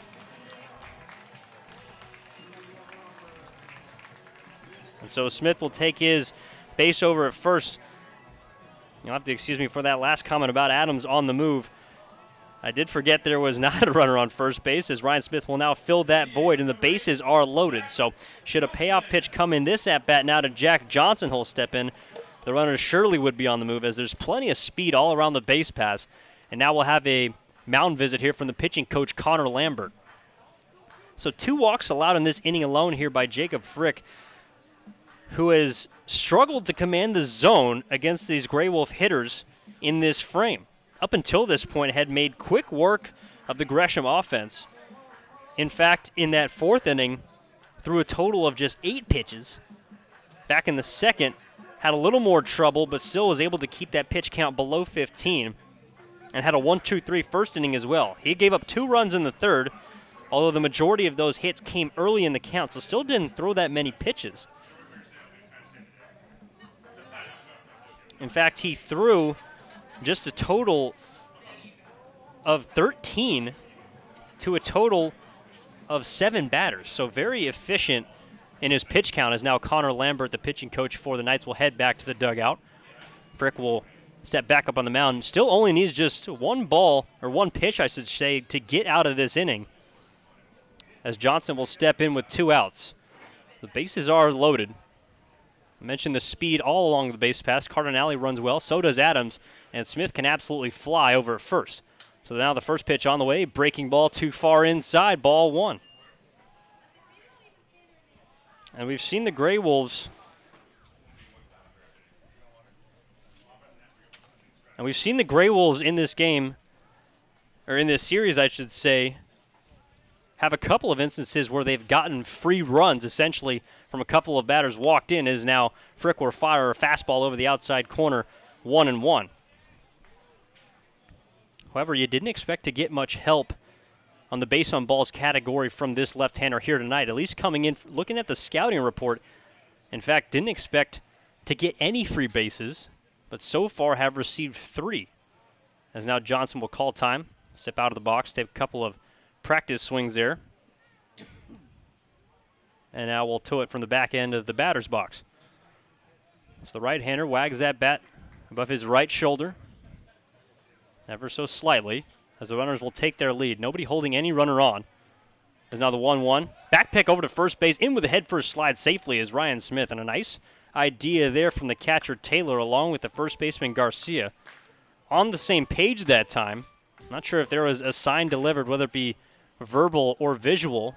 Maybe Taylor before the pitch gave some sort of sign to Garcia, who obviously received it because he was heading right to the bag as soon as the pitch was thrown. Nonetheless, the pitch itself called for ball 2, so the count should be 2-1. And now the pitch on the way. Fastball low and outside. Frick, frustrated with himself, will snap the ball back from the catcher, Taylor. And on the verge of walking a batter in, and at least from talking to Schaup, who had faced Frick, not as a batter, but across the dugouts, with Schaup being a part of St. Martin's in the same league as Western Oregon where Frick pitches, I would doubt that Frick has walked a batter in at all, as now he fires in a changeup and just gets the outside corner here, full count. So now the runners will be on the move. Adams at second, Smith at first. They're going to get a big jump here. Again, going to have to make sure that Frick goes to the plate, however. And obviously the Knights not afraid to try and get outs defensively without the ball being put in play. So now the payoff pitch on the way. Fastball fought off, flipped down the right field line, incoming the right fielder Alcantar, and he will make the catch. A running play there from Alcantar takes away a couple of runs, but the Gray Wolves still able to get one more. Curtis Parent comes in to score off the bat of an RBI double from Josh Adams, as the score is now 3-1 here as we head to the 6th. So coming up for the Knights, it'll be Andy Atwood, Zach Taylor, and Roman Garcia here when we return on Gresham Gray Wolves Live. Gresham 3, Corvallis 1. It's time to gear up. Visit the Gray Wolves team store during your next visit to Osland Field. Hats, hoodies, and shirts in different styles, colors, and logos to show your support of Gresham's team. We have a huge selection of Gray Wolves gear available online as well. Just visit GreshamGrayWolves.com to pick up your favorite gear and wear it to the next Gray Wolves game at Osland Field. That's the team store at GreshamGrayWolves.com. Gear up!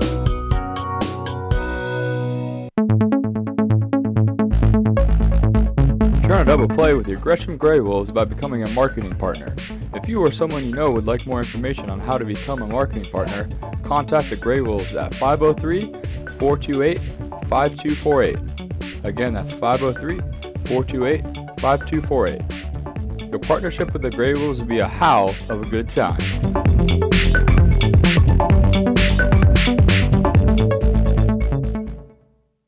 Pack the park at Osland Field. The Gray Wolves are hosting the Bend Elks from Friday, August 5th through Sunday, August 7th. Fans can get $5 general admission tickets or $7 reserved seats all series long for the last West Coast League regular season series of the year. Just send an email to jerry@greshamgraywolves.com to receive your Pack the Park voucher to bring to the Osland Field gate. For more details, visit greshamgraywolves.com. And so now Spud Heidemann on the bump here to begin this sixth inning. Andy Atwood down on the count 0-1 as the second pitch on the way as a fastball low here, 1 ball and 1 strike to the Corvallis shortstop. It's currently 0 for 2. A ground out as well as a strikeout. Now the 1-1 offering, a breaking ball, can't quite catch the inside edge. Sort of a front door slider there from Spud Heidemann as he thought he got strike 2. Nevertheless, is going to be called for ball 2. Now working quickly as Clanky sets up on the inside corner. Puts it right in the glove there, strike 2. So Heidemann able to shake that previous pitch off and even up the count at 2 balls and 2 strikes. Try to put him away here. There's a 2-2 on the way. Soft ground ball incoming to shortstop. Doherty will have it. Throw on the run, and it is not in time, and the ball gets away from Matheson down the right field line. Atwood will try to go to second. Perrin picks it up to throw down to shortstop. Doherty over at second, not in time as well. And so Andy Atwood legs himself out, an infield single, advancing to second base on the E6. In fact, just ruled a straight-up error all the way around, I believe is the official call, though I thought that Atwood might have had a chance to beat that one out. Nonetheless, going to be ruled an E6 all the way. So Atwood not receiving a base knock. Zach Taylor will come to the plate.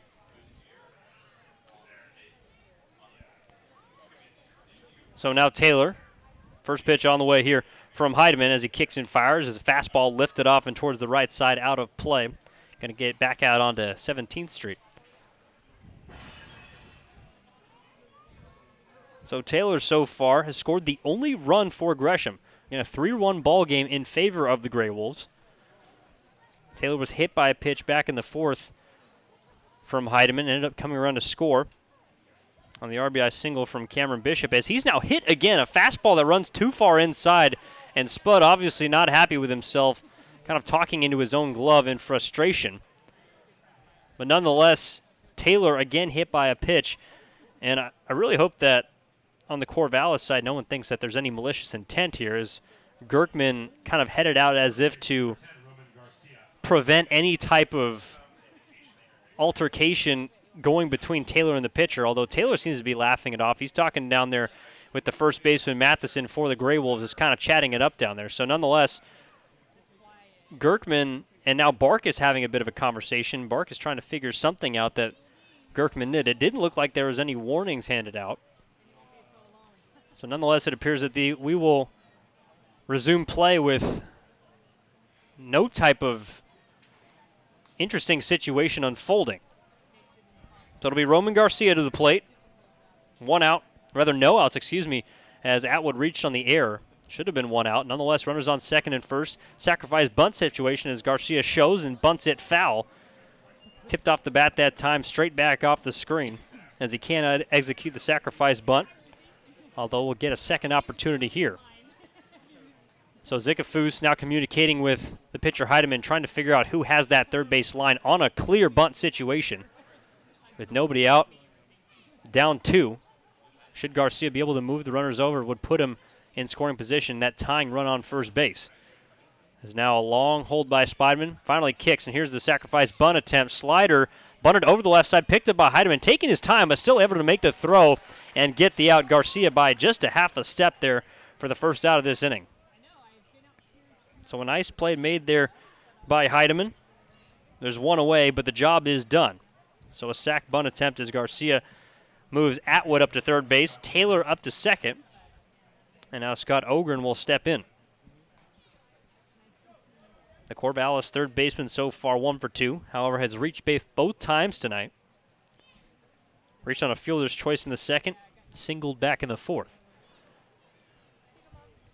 Now we know Heidemann hasn't necessarily struck out a lot of batters this season, but could certainly use a K right here as he now delivers a fastball, fought back off the screen, foul out of play here 0-1. Now in addition to that, Ogren himself has struck out 16 times. Now, certainly not the most on the team, and not even close to Taylor Travis, who after a hat trick last night has struck out a total of 40. I believe second most in the West Coast League. However, 16 is a pretty large number, so definitely susceptible to the strikeout as he takes ball one off the outside edge. Ogren, after a multi-hit performance last night, averaged up to 288, 17 hits and 59 at-bats, has scored 19 runs in just 23 games entering play. As he now takes the third pitch of the at-bat, a fastball outside, 2 balls and a strike. 4 doubles on the season for Ogren, also a pair of triples. Second on the team only to Kyle Nobach with a total of 4, and that leads the West Coast League in 3 baggers. So now Heidemann comes set, still working from the stretch. The 2-1 on the way, fastball outside, ball 3.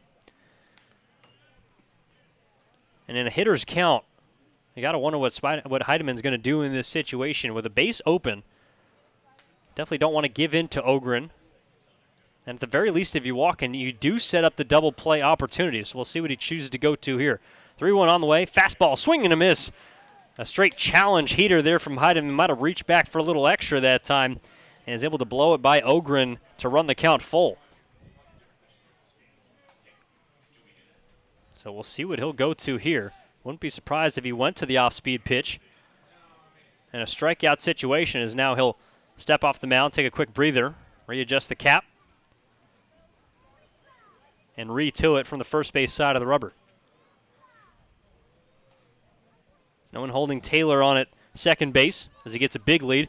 Now the payoff pitch on the way. Fastball roped through the right side. That's going to get in for a base hit. Adams will pick it up, playing in. They're going to hold Taylor at third base as the throw is cut off by Matheson, the first baseman. But nonetheless, Atwood comes in to score as Corvallis has drawn within 1. Now 3-2 here in the top of the 6th inning.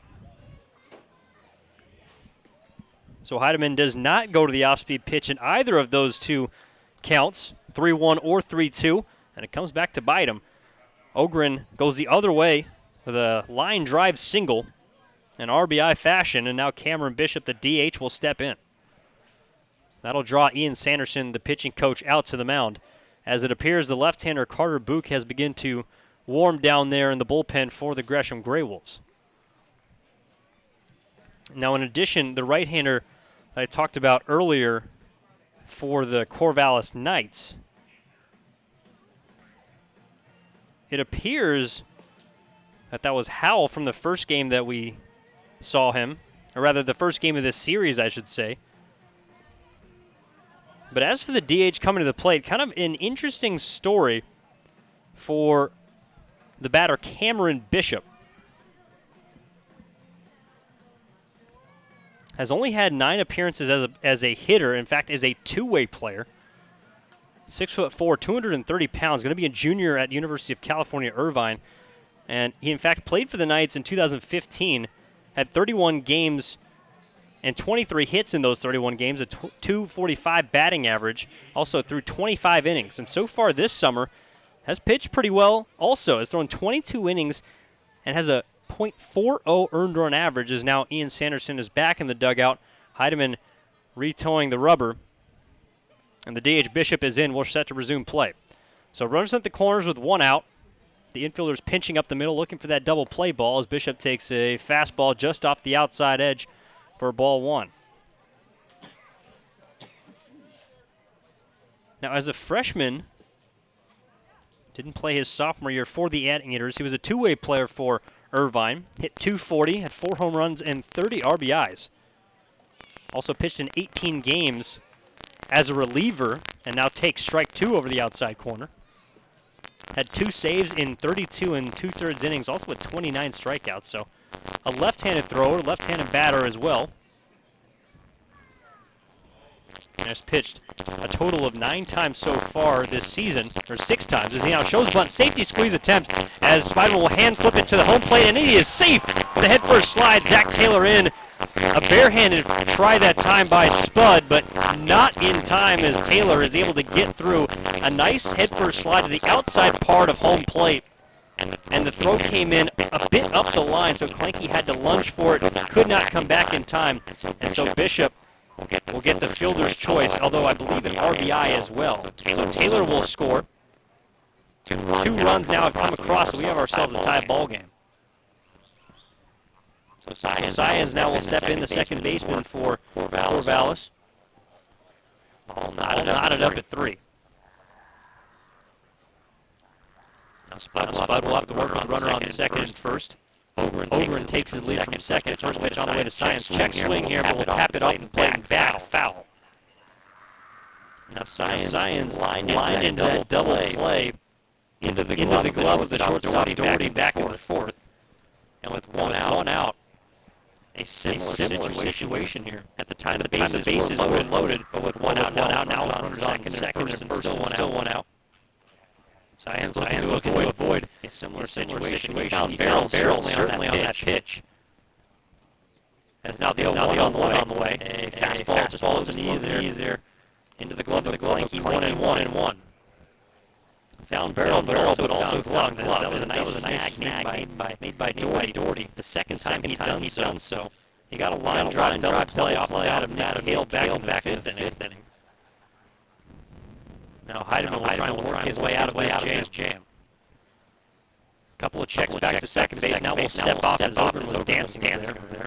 Gonna get a couple signs from his second baseman, Curtis Perrin, as he will likely now be tasked with holding him on. No one was even close to the bag of the previous two pitches. Probably the reason why Ogren was jumping around the base paths. Nonetheless, the 1-1 on the way. Fastball popped up high into shallow center field. Going out, now coming back into the infield is the shortstop Doherty, and he will make the catch. Ruled officially an infield fly as the ball was on the dirt, says the field umpire Mark Anderich, but still able to corral that one is the shortstop Doherty, and there's 2 away. So a good pitch there from Heidemann, getting in on the hands of Science, not allowing him to get those hands extended. Barrel one up, and there's 2 away. So now Emilio Alcantar, the right fielder, will step in. He made a nice play to end the bottom of the 5th inning for the Gray Wolves. Off the bat of Jack Johnson, that might have brought in a couple. So has already saved a couple runs defensively, now looking to produce one on the offensive side, but cannot as he grounds one over to the second baseman Perrin. He'll collect that easily on to first base in time to retire the side. So the top of the 6th is done as we head to the bottom of the frame, but not before the Corvallis Knights strike for 2. Atwood takes advantage of an error by the shortstop Doherty. Taylor, after being hit by a pitch, also scores as the game is all tied. So we'll head to the bottom of the 6th with the Gray Wolves coming up after this break on Gray Wolves Live, all knotted up at 3 here at Osland Field.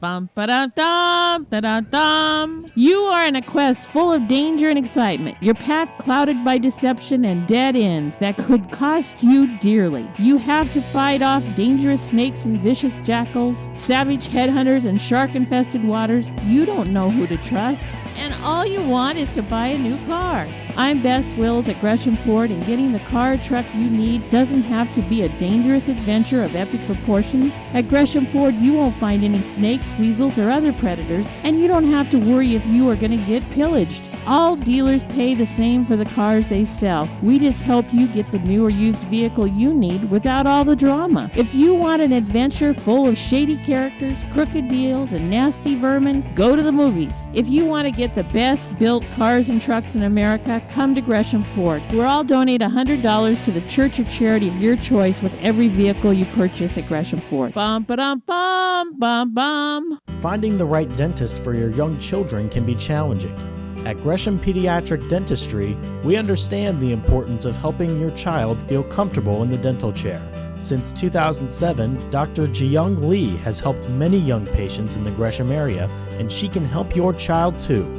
Request your appointment today at GreshamPediatricDentistry.com.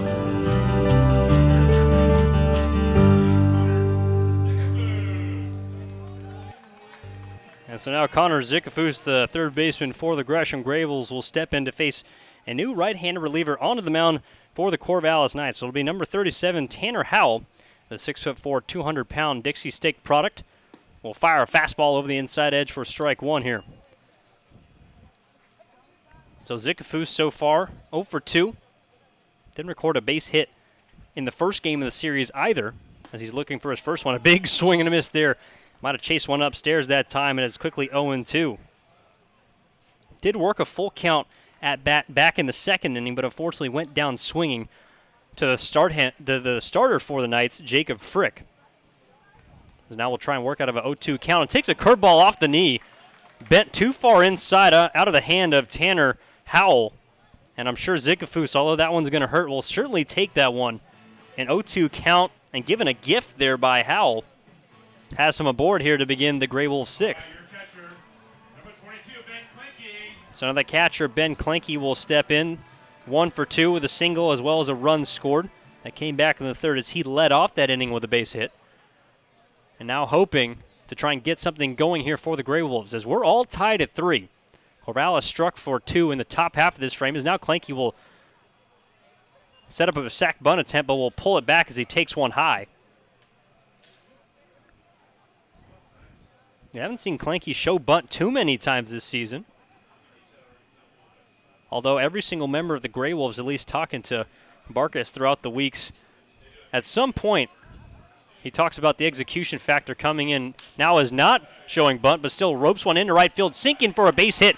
Alcantara will pick it up, and over to second base. Zikafus kind of held up for a second as he thought that ball might have had a chance to be caught, but still able to hustle into second base safely. Nearly turned into a 9-4 fielder's choice for Klenke, but very fortunate there as Zikafus still able to get in safely. So back-to-back runners aboard here for the Grey Wolves to begin their sixth. They got themselves in business here with Matheson, the 9-hole hitter, coming to the plate. Might expect him to be bunting in this situation as well, especially with nobody out. Now does show, and he takes a curveball outside. And back to the point about Barkas saying that any member of his team needs to be ready in any situation to come up in an execution spot, just like the one Klenke previously was in, although didn't show bunt after he took a ball, then ended up pulling it around for a base hit. And certainly a no-doubt sacrifice situation here for Matheson, as the Grey Wolves last night weren't able to execute. I believe off the bat of Cairo is now a pickoff attempt back to second base, but in safely with a head-first slide is Zikafus. Or rather, looking up last night's scorecard, there's a 1-3 put out somewhere around here, as now the catcher, Zach Taylor, will step out and give a couple of signs here, just over to the third baseman as well as the first baseman. Both Scott Ogren and Roman Garcia now creeping in on the grass, so we'll see who is going to be able to field this bunt attempt right here. So now bunt attempt over to the right side. Garcia will have it, and there's nobody home at first. The pitcher, Howell, was not covering, so obviously the communication did not work as he tried to go to third base originally. Garcia backhanded it and thought he might have had a play, but Zikafus was hustling all the way, and a very speedy third baseman for Gresham, able to get in with a foot-first slide, drawing no throw from Garcia, turned around, and nobody was home. So Matheson could essentially walk to first base. He has himself his first hit of the night on a bunt single. So instead of not being able to execute like last night, in fact, that was the first baseman, Drew Curtis, who could not get the job done. It backfires on the Corvallis Knights as they had nobody at first base covering. So now it'll be Doherty that will step to the plate, takes a first pitch, change up high and outside here, 1-0. As he himself already has a base hit. And that single, infield single, I should say, from Matheson marks now the 8th hit of the evening for Gresham. They have a 2-hit advantage in that category, 8-6. There's now the 1-0 on the way to Doherty. Fastball a bit high here, 2-0. Now, Tanner Howell pitched in the first game of this series, and he did very well coming out of the bullpen. Pitched an inning and a third, no runs, no hits, just 1 walk allowed and 3 strikeouts out of the 4 batters, or 4 outs, I should say, that he faced. However, in that game, Corvallis certainly walked in their share of runners, as now the pitch too high and outside, 3-0, and just 1 more ball away from doing it again here in the third game, the rubber match of this series. And without those 15 free bases, I don't know the Grey Wolves would have come out victorious in that first game. They had 2 runners walked in. There's another 3-0 on the way from Howell. Is too far outside. Ball 4. So the Grey Wolves will take the lead on a 4-pitch walk here from Dylan Doherty. His first RBI tonight has already scored a run, and that's the easiest way to bring in a base runner, as Zukafus will trot home, make the easy jog for 90 feet as he will cross home plate now. Ben Klinke moves up to third base. Will Matheson up 90 feet to second. And still nobody out in this inning. They brought in Tanner Howell to replace the starter, the left-hander Jacob Frick, who had pitched relatively well, only allowed 3 runs through 5. And it didn't seem that his pitch count was anything ridiculous at this point. I mean, he was getting a lot of first pitch outs. In fact, had a 6-pitch inning back in the 4th, as now Perrin takes a fastball over the outside part of the plate for strike 1. But nonetheless, Brooke Knight, the head coach, chooses to go with the right-hander Howell, and it has not worked out for his ball club so far. Perrin also looking to make him pay as he'll choke up on that bat from the left side. Gets right up on the plate. And now Howell in the 0-1. Fastball, ground ball over the right side. Backhand by Garcia. Throw on the run at home plate in time. And the fake throw down to first base from Taylor, trying to possibly draw Matheson at third base off the bag, but cannot do so.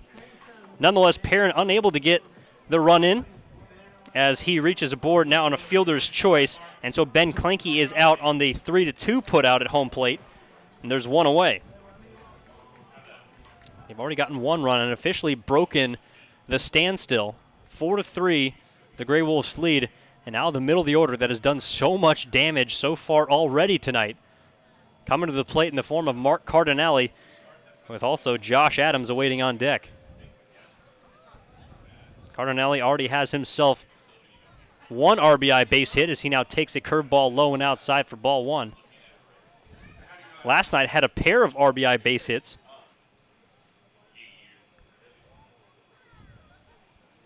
And that batting average climbing close to 300. So now the second pitch on the way. Another breaking ball. This time finds the outside corner for strike 1 to even it up at a ball and a strike. So Cardinale, now the average up to 261. I was thinking of Zukafus, who's on the precipice of 300 at 290 as he just came across the score, and now a fastball taken high and outside, 2-1.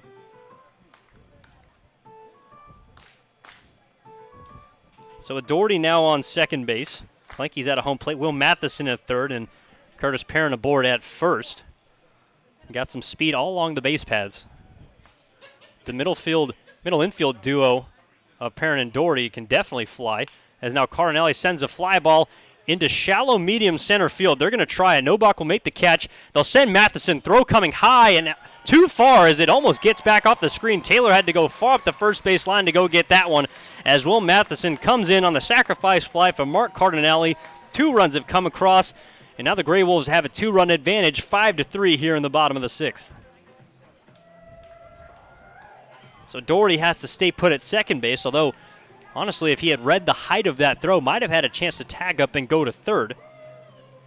But even with Josh Adams now coming to the plate, maybe not going to risk the cardinal sin of making the third out at third base. So on the out, now 2 away, as Josh Adams steps to the plate with a pair of doubles, 1 for an RBI, both down the right field line. Was seeing the left-hander Jacob Frick very well. Now we'll get a different look with a right-hander as he takes the first pitch. Fastball too far outside.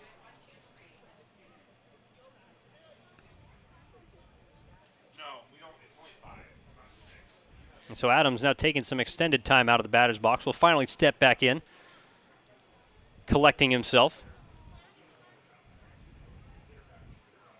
Now Howell has his sign.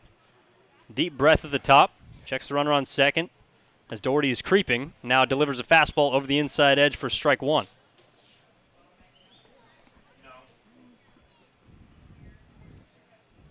Adams so far now making his 16th appearance. His average at 268. 15 hits through 56 at-bats. A total of now 5 extra base hits, 3 of them doubles, 2 of them long balls. Has got half of the home run total for the team of the Gresham Grey Wolves, just a total of 4. The other 2 home runs coming from Jack Johnson and Nick Snyder. That's now the 1-1. A fastball on the inside edge. The identical pitch to the previous one, taken again for strike 2 this time here by Adams. And now he's going to have to go to work here down on the count. With a couple of words for Tim Gerkman, probably just asking him if that's as far as he's going to go inside in terms of his strike zone. Readjusting the batting gloves. Now we'll step back in the box. Remains so cool, calm, and collected there at the plate. Trying to come up big for his team here is the 1-2 on the way. Too far outside as well as high. Even up the count, 2 balls and 2 strikes. And so it appeared that the left-hander down in the bullpen that was warming up for Gresham was Carter Book, who we saw in the first game of the series. However, it is in fact number 15, Chris Brown. That appears to be the guy warming up. Now, in fact, getting word it could, in fact, also be Trevor Huddleston. So we'll keep our eye on that. A couple of left-handers for Gresham.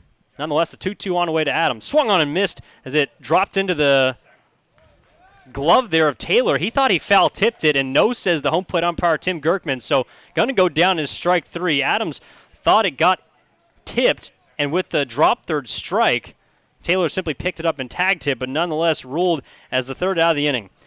But however, before the Grey Wolves strike for 2 as Zickafoos and Will Matheson come in to score. And that will conclude the 6th as we look to the 7th here at Osland Field. Top of the order coming up for the Knights and Nobach, Kalen Atwood when we return here on Gresham Grey Wolves Baseball Live. 5-3 is the score. It's a howling good time down at the Lucky Pint, where we have 30 rotating taps, happy hour all day on Sundays, fishbowl Fridays, or just come down and fill up a growler. The Lucky Pint is the home of Gresham Grey Wolves, where we honor service members with a 20% discount every Monday.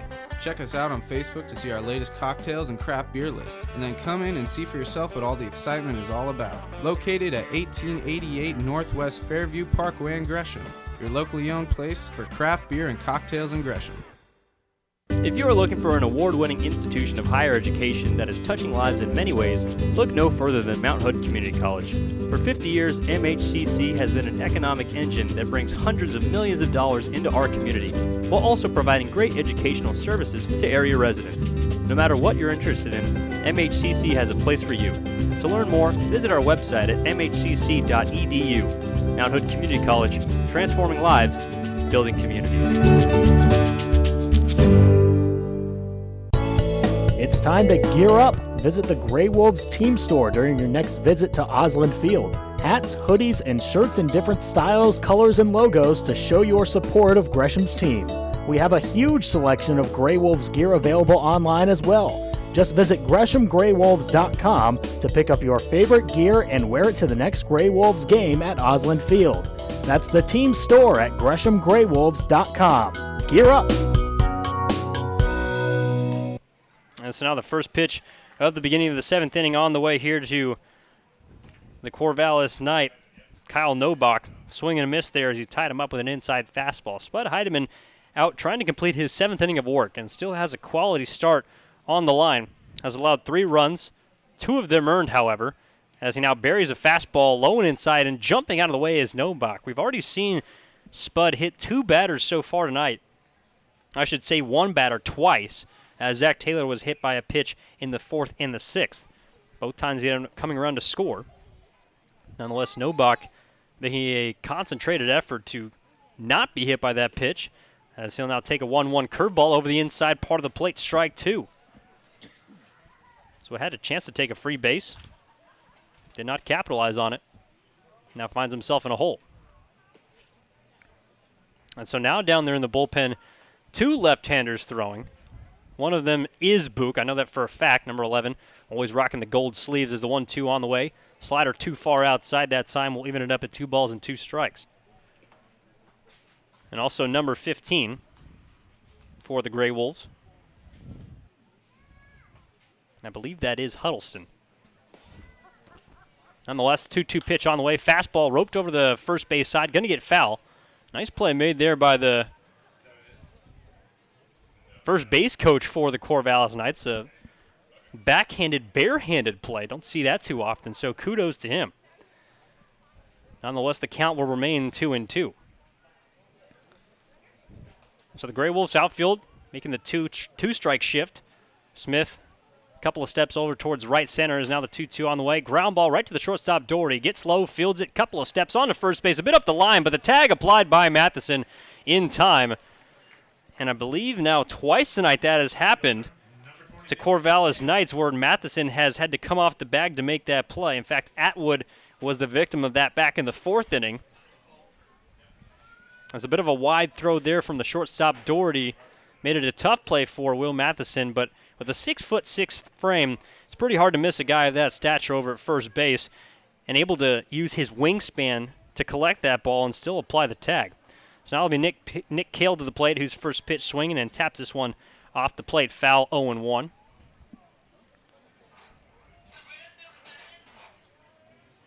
So far this season, Cale batting .247. So now I remember Nick Cale was the batter who got his first home run of the summer season. That was in Game 1. And Zach Taylor got his very first home run in Game 2 last night. As now Cale takes ball 1, a fastball too far low, here to even up the count. So Spud continuing to work from the windup. Now kicks and fires. Slider over the outside edge. A check swing there from Cale, but didn't matter as it's ruled strike 2. Has struck out 14 times this season, walked just 5. So a guy that likes to put the ball in play. Just 5 walks over 86 plate appearances as now he checks his swing. Slider outside corner, got him swinging. Cale knew it as he'll head back to the dugout. The throw down to third base from Klenke, and there's 2 away here in the top of the 7th. So just the second strikeout of the night for Spud Heidemann. Got his first K to end the first inning against Atwood, who will now step to the plate. And now possibly in his last inning of work. Although if he goes 1-2-3 here, I believe Barkis would stick with him for the 8th as he delivers a ball too far inside here to Atwood, 1-0. In possibly what could be his last inning, gets a strikeout here in the 7th. So now the 1-0 on the way to Atwood, breaking ball too low in the dirt, dug out by Klenke as it's 2-0. And some more action now down there in the bullpen for Corvallis. Can't quite get a look at the number, but appears to be a left-hander beginning to warm up down there. Now the 2-0 pitch on the way from Heidemann, a fastball over the outside edge, strike 1. So Atwood so far tonight is 0 for 3, although has reached base and scored a run. That was back in the 6th as he came aboard on the E6 on the errant throw from the shortstop Dylan Doherty as he now takes another fastball over the outside corner, strike 2. So getting himself back in the at-bat, here is Spud Heidemann. 2 balls and 2 strikes. Atwood also with a ground out, and of course a K, looking to avoid that here. We'll see if Heidemann can put him in with this pitch. 2-0 on the way, slider popped up down the first base line. Giving chase is Matheson into foul territory. He's not going to be able to get there. In fact, the closest one was Perrin as he came out of nowhere. Nearly got to that ball, reached out, but just a couple of feet beyond the outstretched arms of the Gresham second baseman. So the count remains 2-2. Atwood, for the Knights, has been one of the main guys to drive in runs throughout this series. Has a total of 3 RBIs so far, which is the most. It's also batting .330. That's 3rd in the Southern Division. As he'll now take a fastball inside, skips off the glove, but in fact got a bit of the jersey of Atwood, so he's going to get his base on a hit by pitch. So that's 3 HBPs of the hit baseball fashion there for Heidemann tonight. Have not seen that too far. Only has 1 other walk, so officially in the stat book going to go down as only 1 walk, but a total of 4 free bases handed out. That's something you just don't see too often there from Spud. Has tried to go inside multiple times tonight and has gotten a piece of now the batter stepping to the plate, Zach Taylor, twice, in addition now to Atwood. So he'll work from the stretch with 2 outs. As Atwood on first base, and Taylor first pitch swinging, ground ball back up the box, going to get into center field for a base hit.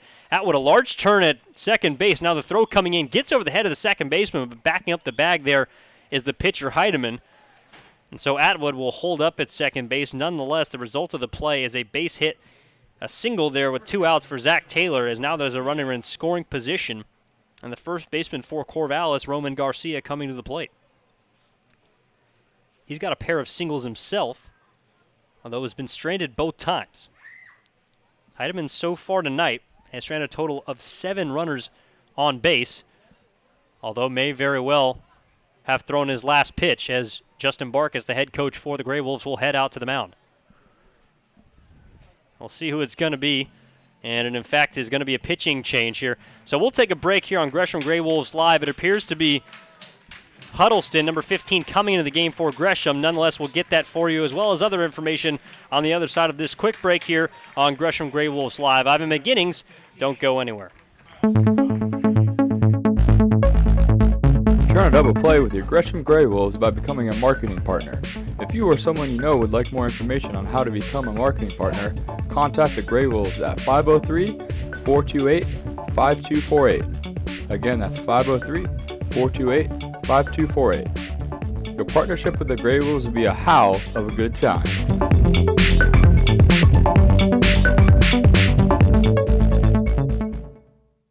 Pack the park at Osland Field. The Gray Wolves are hosting the Bend Elks from Friday, August 5th through Sunday, August 7th. Fans can get $5 general admission tickets or $7 reserved seats all series long for the last West Coast League regular season series of the year. Just send an email to jerry@greshamgraywolves.com to receive your Pack the Park voucher to bring to the Osland Field gate. For more details, visit greshamgraywolves.com.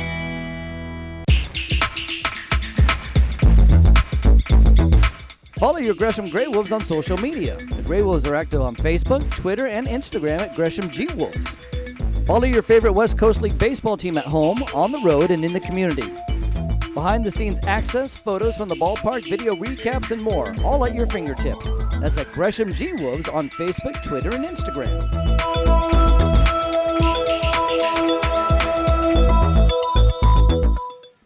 And so now it'll be the left-hander Kyle Scott, in fact, number 15, coming onto the mound is not Huddleston, as we've had some sort of shifting and changing of jerseys throughout the season, but appears like it is, in fact, Kyle Scott wearing number 15 on the mound for the Gresham Gray Wolves. The left-hander from Petaluma, California, 6'1", 165 pounds, going to be a sophomore at Holy Names University. As the first pitch he will throw will be to Roman Garcia. Shows bunt, and a double steal is on, as Clanky had to dig that one out of the dirt, thrown by Scott.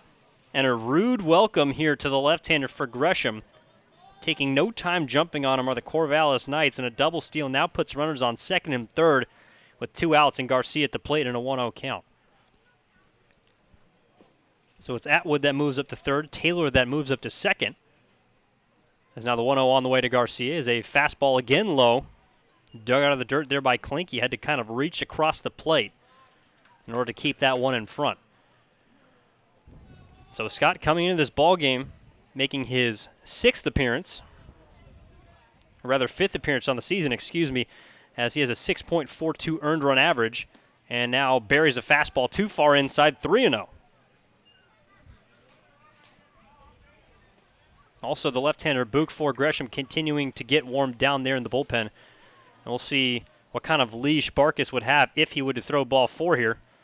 Not just yet, as he places a fastball over the inside part of the plate for strike 1 to Garcia, who so far is 2 for 2. Couple of singles as well as a sacrifice bunt back in the 6th inning. In an RBI situation, 3-1 on the way. Grounded off to the left side, foul out of play, and the count will be full. So the Gray Wolves have the lead, 5-3 here in the top of this 7th inning. So the tying run represented on second base by Zach Taylor, and despite him being a catcher, certainly can move. We've seen him flying all around the base paths throughout this series. Had a stolen base last night, same situation, double steal. Now the payoff pitch on the way. Fastball grounded over the right side. Perrin will glove it. He'll pick it up, fire it onto first base in time, and Kyle Scott gets out of it. He leaves runner on second and third, as Roman Garcia is retired to end the top of the 7th. So we'll head to the bottom half of the frame with Ryan Smith, Jack Johnson, and Connor Zickafoose coming up on the other half of this break on Gresham Gray Wolves Live. Gresham 5, Corvallis 3. Bum, ba-da-dum, da-da-dum. You are in a quest full of danger and excitement. Your path clouded by deception and dead ends that could cost you dearly. You have to fight off dangerous snakes and vicious jackals, savage headhunters and shark-infested waters. You don't know who to trust. And all you want is to buy a new car. I'm Bess Wills at Gresham Ford, and getting the car or truck you need doesn't have to be a dangerous adventure of epic proportions. At Gresham Ford, you won't find any snakes, weasels, or other predators, and you don't have to worry if you are going to get pillaged. All dealers pay the same for the cars they sell. We just help you get the new or used vehicle you need without all the drama. If you want an adventure full of shady characters, crooked deals, and nasty vermin, go to the movies. If you want to get the best built cars and trucks in America, come to Gresham Ford. We'll all donate $100 to the church or charity of your choice with every vehicle you purchase at Gresham Ford. Bum ba dum bum bum bum. Finding the right dentist for your young children can be challenging. At Gresham Pediatric Dentistry, we understand the importance of helping your child feel comfortable in the dental chair. Since 2007, Dr. Jiyoung Lee has helped many young patients in the Gresham area, and she can help your child too. Request your appointment today at GreshamPediatricDentistry.com.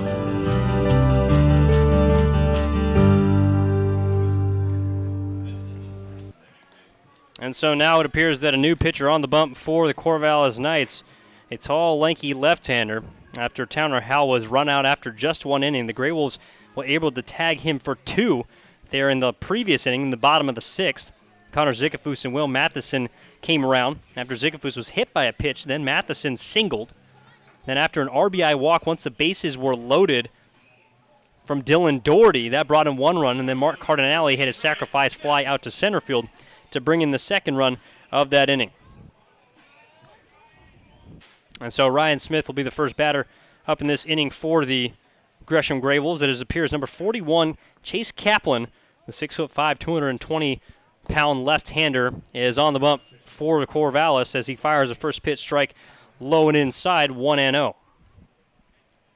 So Smith is 0 for 2, although has reached base on a walk as he now swings and misses through a fastball up on the outer portion of the plate outside, and it's 1-1. Kaplan was attending Western Nevada Community College last year in his sophomore season as he now buries a fastball over the outside corner for strike two. During his sophomore season, had an 8-4 record and a 4.54 earned run average in 17 appearances. Recorded 45 strikeouts and 75 and a third as he now misses low with a curveball. Dug out of the dirt there by Taylor to even the count at 2 balls and 2 strikes. Also familiar to the Knights as he pitched with them in 2015. Had 10 appearances, 27 strikeouts in 23 innings as Smith will stay alive here, flip this one off to the right, out of play, foul. The count remains 2-2. So far this season in West Coast League action, he's pitched in 11 games, 14 2/3 innings, owns a 3.06 earned run average, also has struck out 14 while surrendering 5 walks and 8 hits, and now gets strikeout number 15 right here as he gets Ryan Smith to chase a fastball up and out of the strike zone for the first out here in the bottom of the 7th. So a good pitch there from Chase Kaplan. And Ryan Smith is down on strikes. So now Jack Johnson will step in. He's 0 for 2, although was robbed of a base knock in the 5th. A nice play made down the line by Emilio Alcantar. Not only robbed him of a base knock, but possibly a couple of runs for the Grey Wolves as he takes strike one over the outside corner.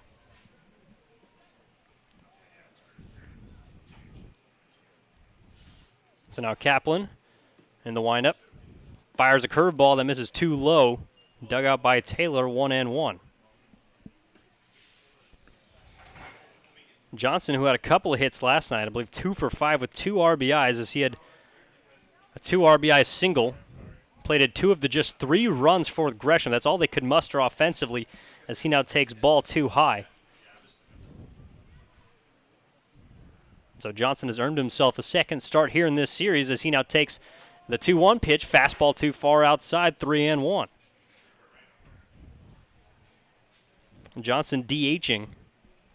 Obviously proved to head coach Justin Barkas that he needed some more at-bats. A 3-1 on the way, fouled back off the screen. And in fact, early in the season, I was a pretty big Jack Johnson fan. I thought his approach to the plate was very impressive. Of course, his breakout game came, I believe, back on June 16th when he went 4 for 4, had a home run, 3 RBIs, along with 2 doubles. Just an absolute monster game House's coming out party is now the full count pitch on the way. Curveball low. And Jack Johnson earns himself his second walk of the night. Last time he went aboard, he ended up stealing second, so a possibility to make something happen on the base pass for the Gray Wolves here, as they have a base runner aboard here with one out, and the third baseman, Connor Zickafoos, coming to the plate. Now Zickafoos is 0 for 2. Did reach to begin that sixth inning. Was hit by a pitch off the arm of the right-hander, Tanner Howell, ended up coming around to score, was one of the 2 runs in that inning, as he now takes a fastball over the outside edge, strike 1.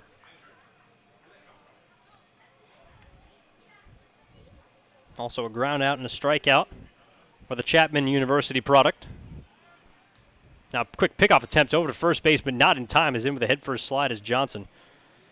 Plenty of speed over there at first base, trying to keep an eye on him. We've already seen when Perrin was on a couple of pitch outs as well as multiple pickoff attempts, so we'll see if they try and keep the Gray Wolves from running at all in this situation. And now the left-hander buries a strike right through the heart of the plate. Zickafoos couldn't pull the trigger, and it's 0-2.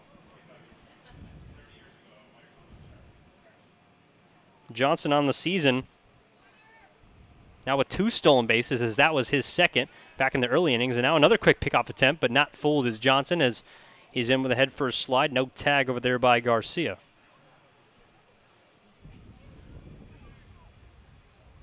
The Corvallis defense playing Zickafoos relatively straight up.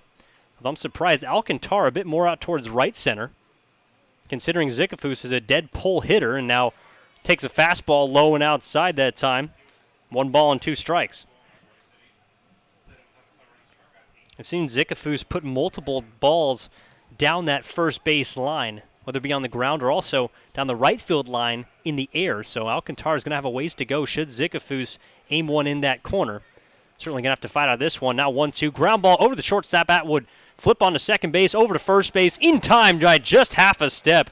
The first baseman, Michael Pena, may not have agreed, but doesn't matter. 6-4-3 double play, and the Gray Wolves are retired here in the bottom of the 7th. So we'll head to the 8th inning here at Osland Field with Scott Ogren, Cameron Bishop, and Greg Syens coming to the plate for the Corvallis Knights when we return here on Gresham Gray Wolves Live. 5-3 in favor of your Gray Wolves. It's a howling good time down at the Lucky Pint, where we have 30 rotating taps, happy hour all day on Sundays, fishbowl Fridays, or just come down and fill up a growler. The Lucky Pint is at home of Gresham Gray Wolves, where we honor service members with a 20% discount every Monday. Check us out on Facebook to see our latest cocktails and craft beer list, and then come in and see for yourself what all the excitement is all about. Located at 1888 Northwest Fairview Parkway in Gresham, your locally owned place for craft beer and cocktails in Gresham. If you are looking for an award-winning institution of higher education that is touching lives in many ways, look no further than Mount Hood Community College. For 50 years, MHCC has been an economic engine that brings hundreds of millions of dollars into our community, while also providing great educational services to area residents. No matter what you're interested in, MHCC has a place for you. To learn more, visit our website at mhcc.edu. Mount Hood Community College, transforming lives, building communities. It's time to gear up. Visit the Gray Wolves team store during your next visit to Osland Field. Hats, hoodies, and shirts in different styles, colors, and logos to show your support of Gresham's team. We have a huge selection of Gray Wolves gear available online as well. Just visit GreshamGrayWolves.com to pick up your favorite gear and wear it to the next Gray Wolves game at Osland Field. That's the team store at GreshamGrayWolves.com. Gear up! And so it'll be the left-hander Carter Book onto the mound as Kyle Scott came in to get the last out of that top of the 7th inning. And now Carter Book will be tasked with getting the 7th, possibly even the 8th. As he's a jack-of-all-trades reliever coming out of the pen here for Justin Barkas and the Gresham Gray Wolves. The first batter he will get will be Scott Ogren, the right-handed third baseman for the Corvallis Knights. As Book coming into play, now making his 16th appearance out of the bullpen. Has thrown a total of 32 2/3 innings, 22 strikeouts, just 8 walks allowed, along with 28 hits. As the first pitch on the way by Ogren is slapped down the right field line, giving chases Adams, but it will get far out of play for strike 1. Ogren, so far 2 for 3, has reached all 3 times, however, after coming aboard on a fielder's choice back in the 2nd. Got a pair of singles in the 4th and the 6th, the latter of which in RBI fashion, that came in a full count. Nonetheless, 0-1 on the way here from Book, the left-hander with a high leg kick and fires a fastball low here, 1-1. Now from Linfield College, 6'2", 170 pounds, certainly an unconventional pitching motion as he buries a breaking ball too far low here, 2-1. From the windup, certainly more visible as he kicks back, and then a high leg kick upwards of around his head as he now buries another breaking ball, goes right back to it, this time in the strike zone to even up the count at 2 balls and 2 strikes. And something that I've talked to him about, he certainly believes it adds to his deception as the 2-2 on the way. Another slider in on the hands of Ogren, incoming the second base of Perrin. He's going to have to hurry on to first base in time just to get Ogren by a couple of steps there. It looked like Ogren, a hard 90, was flying up the line. Perrin didn't panic and is able to get the 4-3 put out for the first out of this 8th inning. So now the DH, Cameron Bishop, will step in. He's 1 for 3. Or it appears that we're going to have a pinch hitter, in fact. So number 21, we'll get that name in just a second, appears to be Michael Ferris, the right-handed bat. I believe we saw him in the first series, or the first game of this series, excuse me. So he'll step in, likely just a straight switch in the designated hitter's position. As the home plate umpire, Gerkman, has made a note of that in his pad.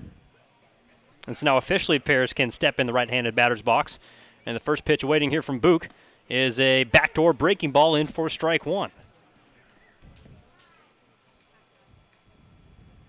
Ferris so far this season just hitting 198, and I believe the majority of his bats have been in this sort of pinch hit type situation as now Book misses off the plate 1-1. In the first game of this series, Ferris did get a chance to be in the starting lineup, went 0 for 4 as he now takes ball 2, a changeup too high here. Did earn a walk, but also struck out once. Also a 2-year member of the Knights, competed back in 2015 for them as well.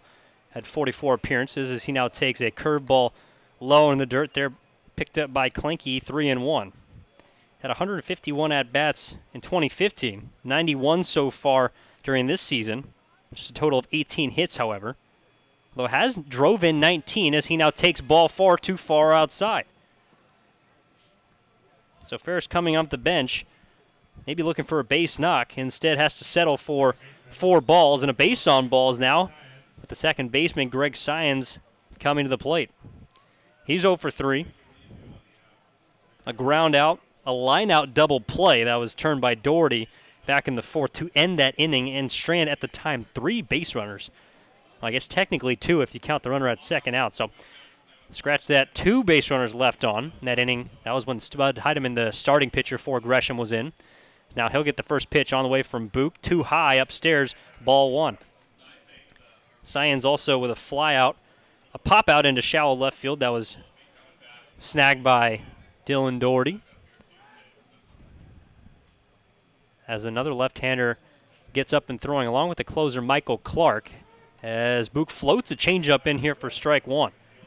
Pitching backwards a bit that time, works effectively. Syons couldn't pull the trigger. Count 1-1.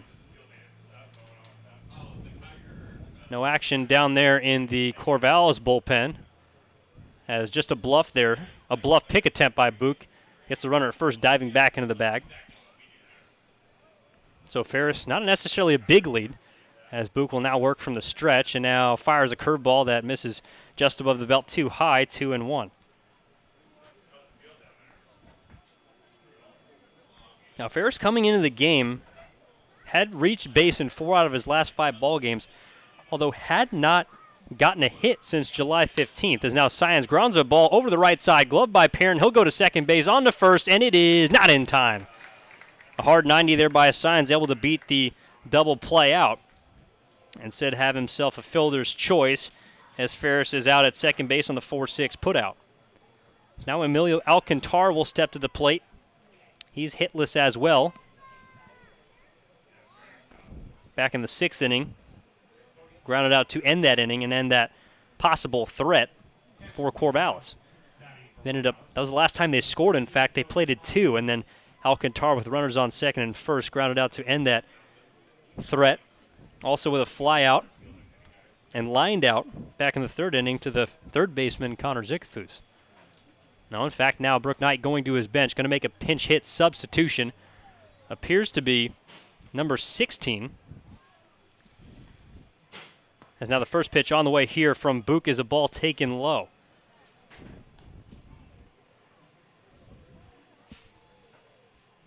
So scrolling through their roster real fast, it appears to be number 16, Cody Hawken, who I also believe we saw in the first game of that series. Playing outfield, so likely will also be a straight sub going into right field for Alcantara. He now swings at the second pitch of that bat and fouls it back off the screen here, 1-1. Now Hawken, who was a freshman at the University of Portland last season, 6'3", 205-pound right-hander. So far this season, batting .228. Went 0 for 3 in the first game of that series, similar to Ferris, also with a walk and a strikeout, as he now swings over a changeup. Pulled the string there, did Carter Book, and he's ahead in the count here now, 1-2. The left-hander down to the bullpen for Gresham is Huddleston. He was throwing a little bit earlier, then kind of sat down as they had a trio of lefties down there. Speaking of lefties, it'll be up to Book right here. Another changeup swung on and missed. Back-to-back off-speed pitches there from the left-hander for Gresham, and Hawken is retired on strikes. So that'll end the top of the eighth inning as we'll head to the bottom of the frame for Gresham. Ben Clanky, Will Matheson, and Dylan Doherty coming up when we return here on Gresham Grey Wolves Live as the Grey Wolves still hold the lead over Corvallis 5-3. Pack the park at Osland Field. The Grey Wolves are hosting the Bend Elks from Friday, August 5th through Sunday, August 7th. Fans can get $5 general admission tickets or $7 reserved seats all series long for the last West Coast League regular season series of the year. Just send an email to jerry@greshamgraywolves.com to receive your Pack the Park voucher to bring to the Osland Field gate. For more details, visit greshamgraywolves.com.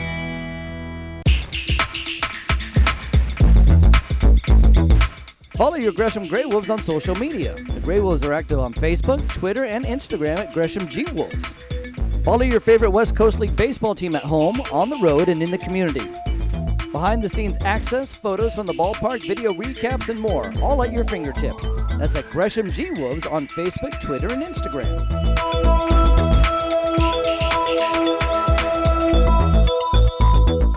Finding the right dentist for your young children can be challenging. At Gresham Pediatric Dentistry, we understand the importance of helping your child feel comfortable in the dental chair. Since 2007, Dr. Jiyoung Lee has helped many young patients in the Gresham area, and she can help your child too. Request your appointment today at GreshamPediatricDentistry.com.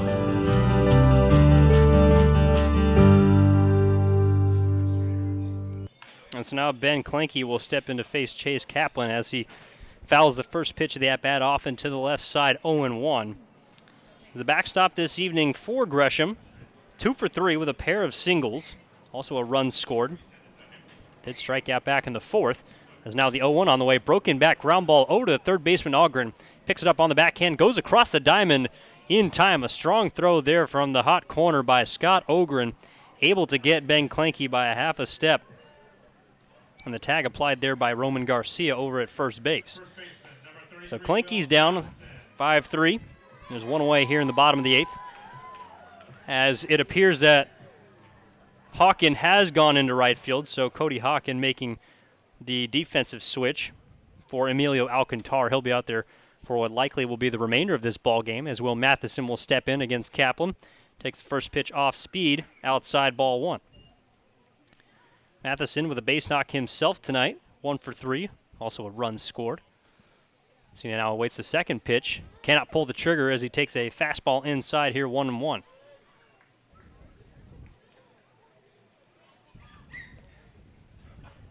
Now with the first time that the Grey Wolves are seeing Corvallis as the 1-1 on the way too far outside here, 2 balls and 1 strike. With the first time that Corvallis is coming to Gresham, and they'll meet one more time, I believe in a couple weeks, about a week and a half, down on August 3rd through the 5th. I should say August 2nd through the 4th, as now Matheson takes strike 2 over the inside part of the plate. And Corvallis has really shown all of their arms. They've used now 4 pitchers in this ball game. Or actually, check that 3. They used 5 last night, the same amount the night before. So Gresham getting a good look at pretty much all that Corvallis has to offer, especially out of their bullpen as Matheson stays alive here with a foul ball. Count remains 2-2. They haven't seen all of their starters, however, and that's something that at least going through the pitching statistics on point streak for the Knights is now Kaplan misses too far inside with a curveball buried in the dirt. Jumping out of the way was Matheson. Count will run full. They've had a total of 1, 2, 3, 4, 5, 6, 7, 8, 9, 10 pitchers at one point during the season make starts in West Coast League action as the payoff pitch now on the way, popped up over to the right, giving chase to the first baseman Garcia, but it's going to get out of play foul. We'll do it again. So with 10 different pitchers making starts, the Grey Wolves have only seen Quijada, who pitched last night, got the victory in that one. He's now 2-0 on the season, as well as Grant Goodman, who got the loss in Game 1 of this series. Matheson again staying alive. We'll pop this one out and back out beyond our heads in the Wolf Den, if you will, the broadcast booth here at Osland Field. So they got to look at Goodman and Quijada, and those have been 2 of their better starters. Though along with Andrew Pope, he's had 6 starts himself, has been really the most consistent starter, as now Matheson takes strike 3 over the inside edge. And Zach Taylor didn't exactly know to go with the didn't know where to go with the ball, but finally finds his mark, the third baseman Ogren. However, despite this confusion, Matheson is down on strikes. He'll go down looking for the second out, and now Dylan Doherty will step to the plate. So a 5-3 ball game here, as darkness has almost completely befallen Gresham, Oregon, as well as the Mount Hood Community College campus. As the first pitch on the way, Doherty, first pitch swinging, chops one up the first base line, is going to roll foul. And it appeared that the left-hander Kaplan tried to pick it up and tag Doherty. So might have even got lucky because Doherty was by him. Surely was going to have an infield single if the ball remained fair. And Kaplan, I guess, didn't realize that the ball was rolling foul, tried to pick it up and tag him. Unfortunately for the Knights, the ball was in foul territory because Doherty was by the pitcher. So either way, it's going to go for strike 1 with 2 outs. In fact, the start I was alluding to earlier, Aaron Pope, in fact, so not Andrew, excuse me, has pitched in 6 games, made 6 starts this season, 4-2 record with a 2.07 earned run average, as now Doherty takes a breaking ball too far outside in the dirt, ball 1. So that's really the only other starter that would pose as a threat. A couple of other guys looking along that have had multiple appearances. You got Jake Wong, who we saw last night as a starter, didn't do as well, gave up all 3 of those runs in the 7th, as well as Riley, not sure if I'm pronouncing it right, Wydell, as now Doherty takes ball 2 too far outside. Both of those starters with a 2.82 ERA and 3.03 earned run average respectively, as now Doherty will flip this one off to the left and out of play, foul to even the count of 2 balls and 2 strikes.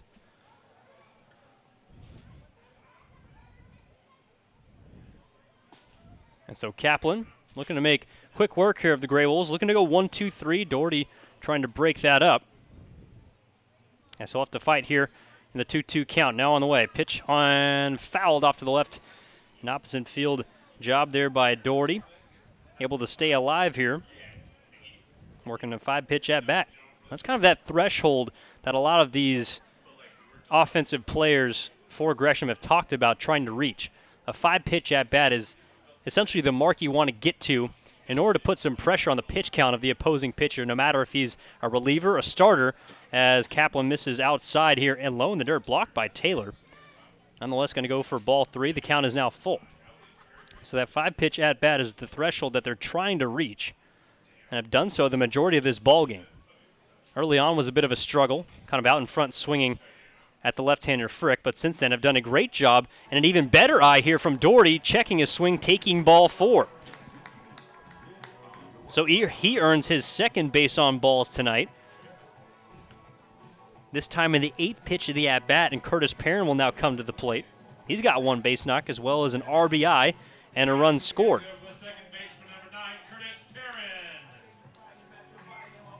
And it was in a similar situation back in the third that Doherty reached with 2 outs, singled, stole second base, and Cardinale, the batter on deck, ended up bringing him in. Now pickoff attempt there from Kaplan, not in time. No tag there from Garcia. So Kaplan, who's making his 12th appearance, is so far thrown during this season, coming into play 14 2/3. Now looking to get to the 16 mark as he pitched in last inning as well. Now delivers ball 1 here to Perrin. The fastball low.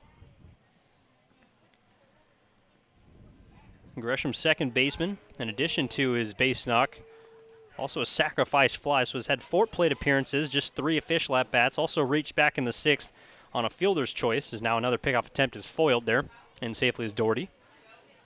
Now Kaplan working quickly here in this pitch, able to throw one inside. The fastball runs too far, however, called ball 2 by Gerkman. The defense, at least in the outfield for Corvallis, shading Perrin definitely to the opposite field. The left fielder, Kale, hugging that left field line as now Perrin takes one, leans out of the way of that one. I thought that fastball might have got a piece of the jersey. Nonetheless, going to go for ball 3, so 1 pitch away from a free base either way.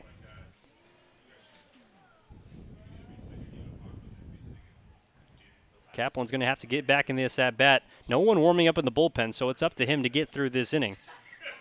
He's been one of the more dependable relievers for Brook Knight and the Corvallis Knights as he now places a strike up around the knees. 3 balls and 1 strike. So now Doherty will take his lead at first. Now the pickoff attempt, a quick one. Tag applied by Garcia, but not in time. That was certainly the closest one of the night between the 2 lefties in Kaplan and Frick. Now the 2-1 on the way. Fastball right there down the middle. So in fact, I thought it was, in fact, should be 3-2. Yes, in fact, so the scoreboard should be a full count. Should be a full count up on the board. 3 balls and 2 strikes with 2 outs here. As Doherty will now take his lead. He's going to be on the move. As Kaplan a long hold. And now the payoff pitch. Fastball on the outside corner. Called strike 3. Perrin can't believe it, but will go down and retire the side here in the bottom of the 8th. So we'll see who will come out for the Grey Wolves in the top of the 9th. A safe situation as they hold a 2-run advantage. 5-3 here as we enter the 9th inning. Last hopes for the Corvallis Knights here in the river match. It'll be Kyle Nobach, Nick Kale, and Andy Atwood when we return here on Gresham Grey Wolves Live. Gresham 5, Corvallis 3. It's a howlin' good time down at the Lucky Pint, where we have 30 rotating taps, happy hour all day on Sundays, fishbowl Fridays, or just come down and fill up a growler. The Lucky Pint is the home of Gresham Grey Wolves, where we honor service members with a 20% discount every Monday. Check us out on Facebook to see our latest cocktails and craft beer list, and then come in and see for yourself what all the excitement is all about. Located at 1888 Northwest Fairview Parkway in Gresham, your locally owned place for craft beer and cocktails in Gresham.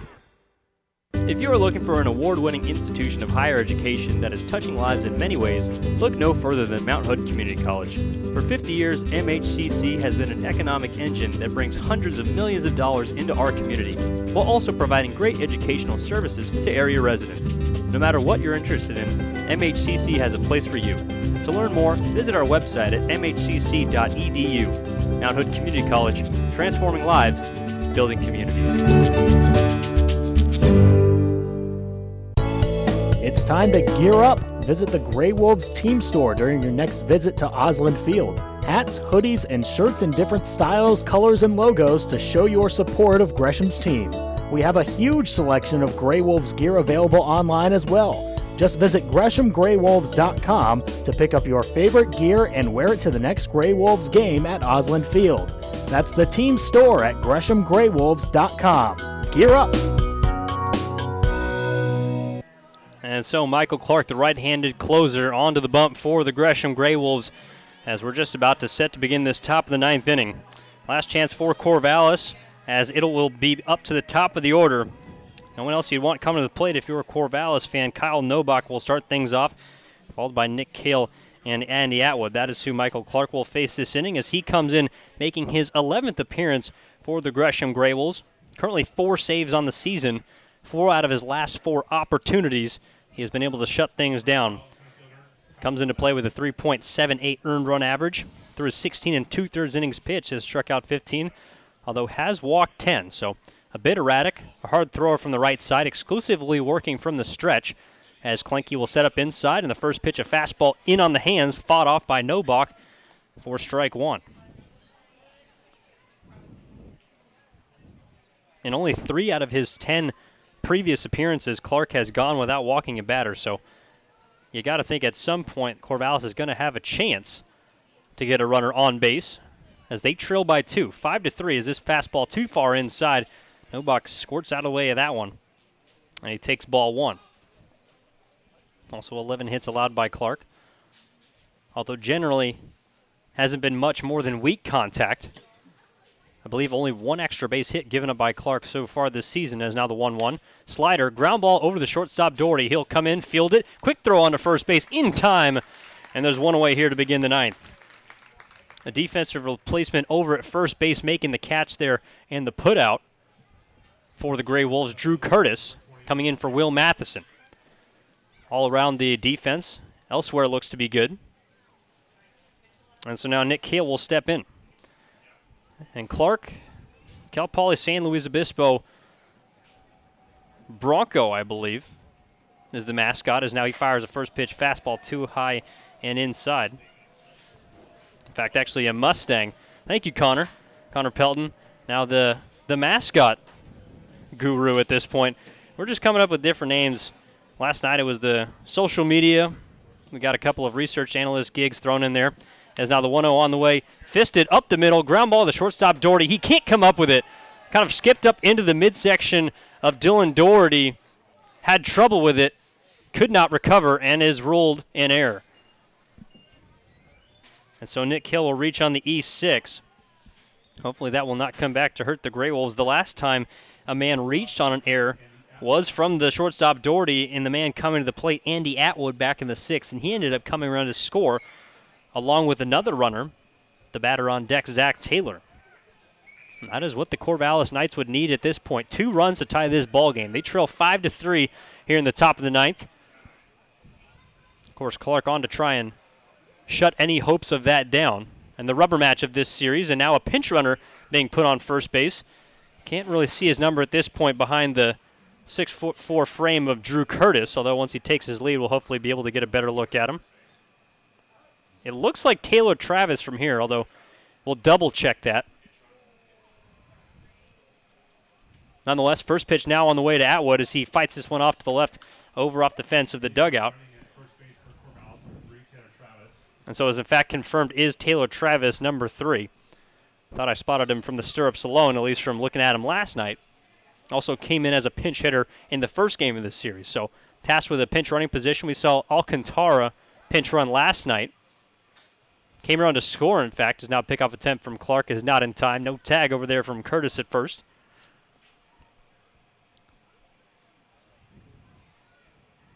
So now the second pitch on the way to Atwood is a slider over the inside corner. A front door breaking pitch right there from Michael Clark. And now he's ahead in the count here, 0-2.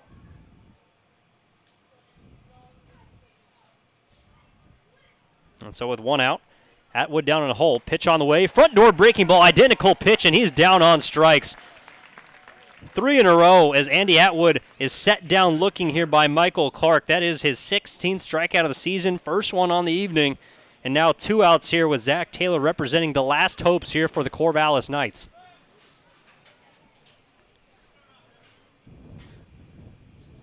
Gray Wolves 1 out away from clinching the series, as this slider misses too far outside, backhanded that time by the catcher, Klenke.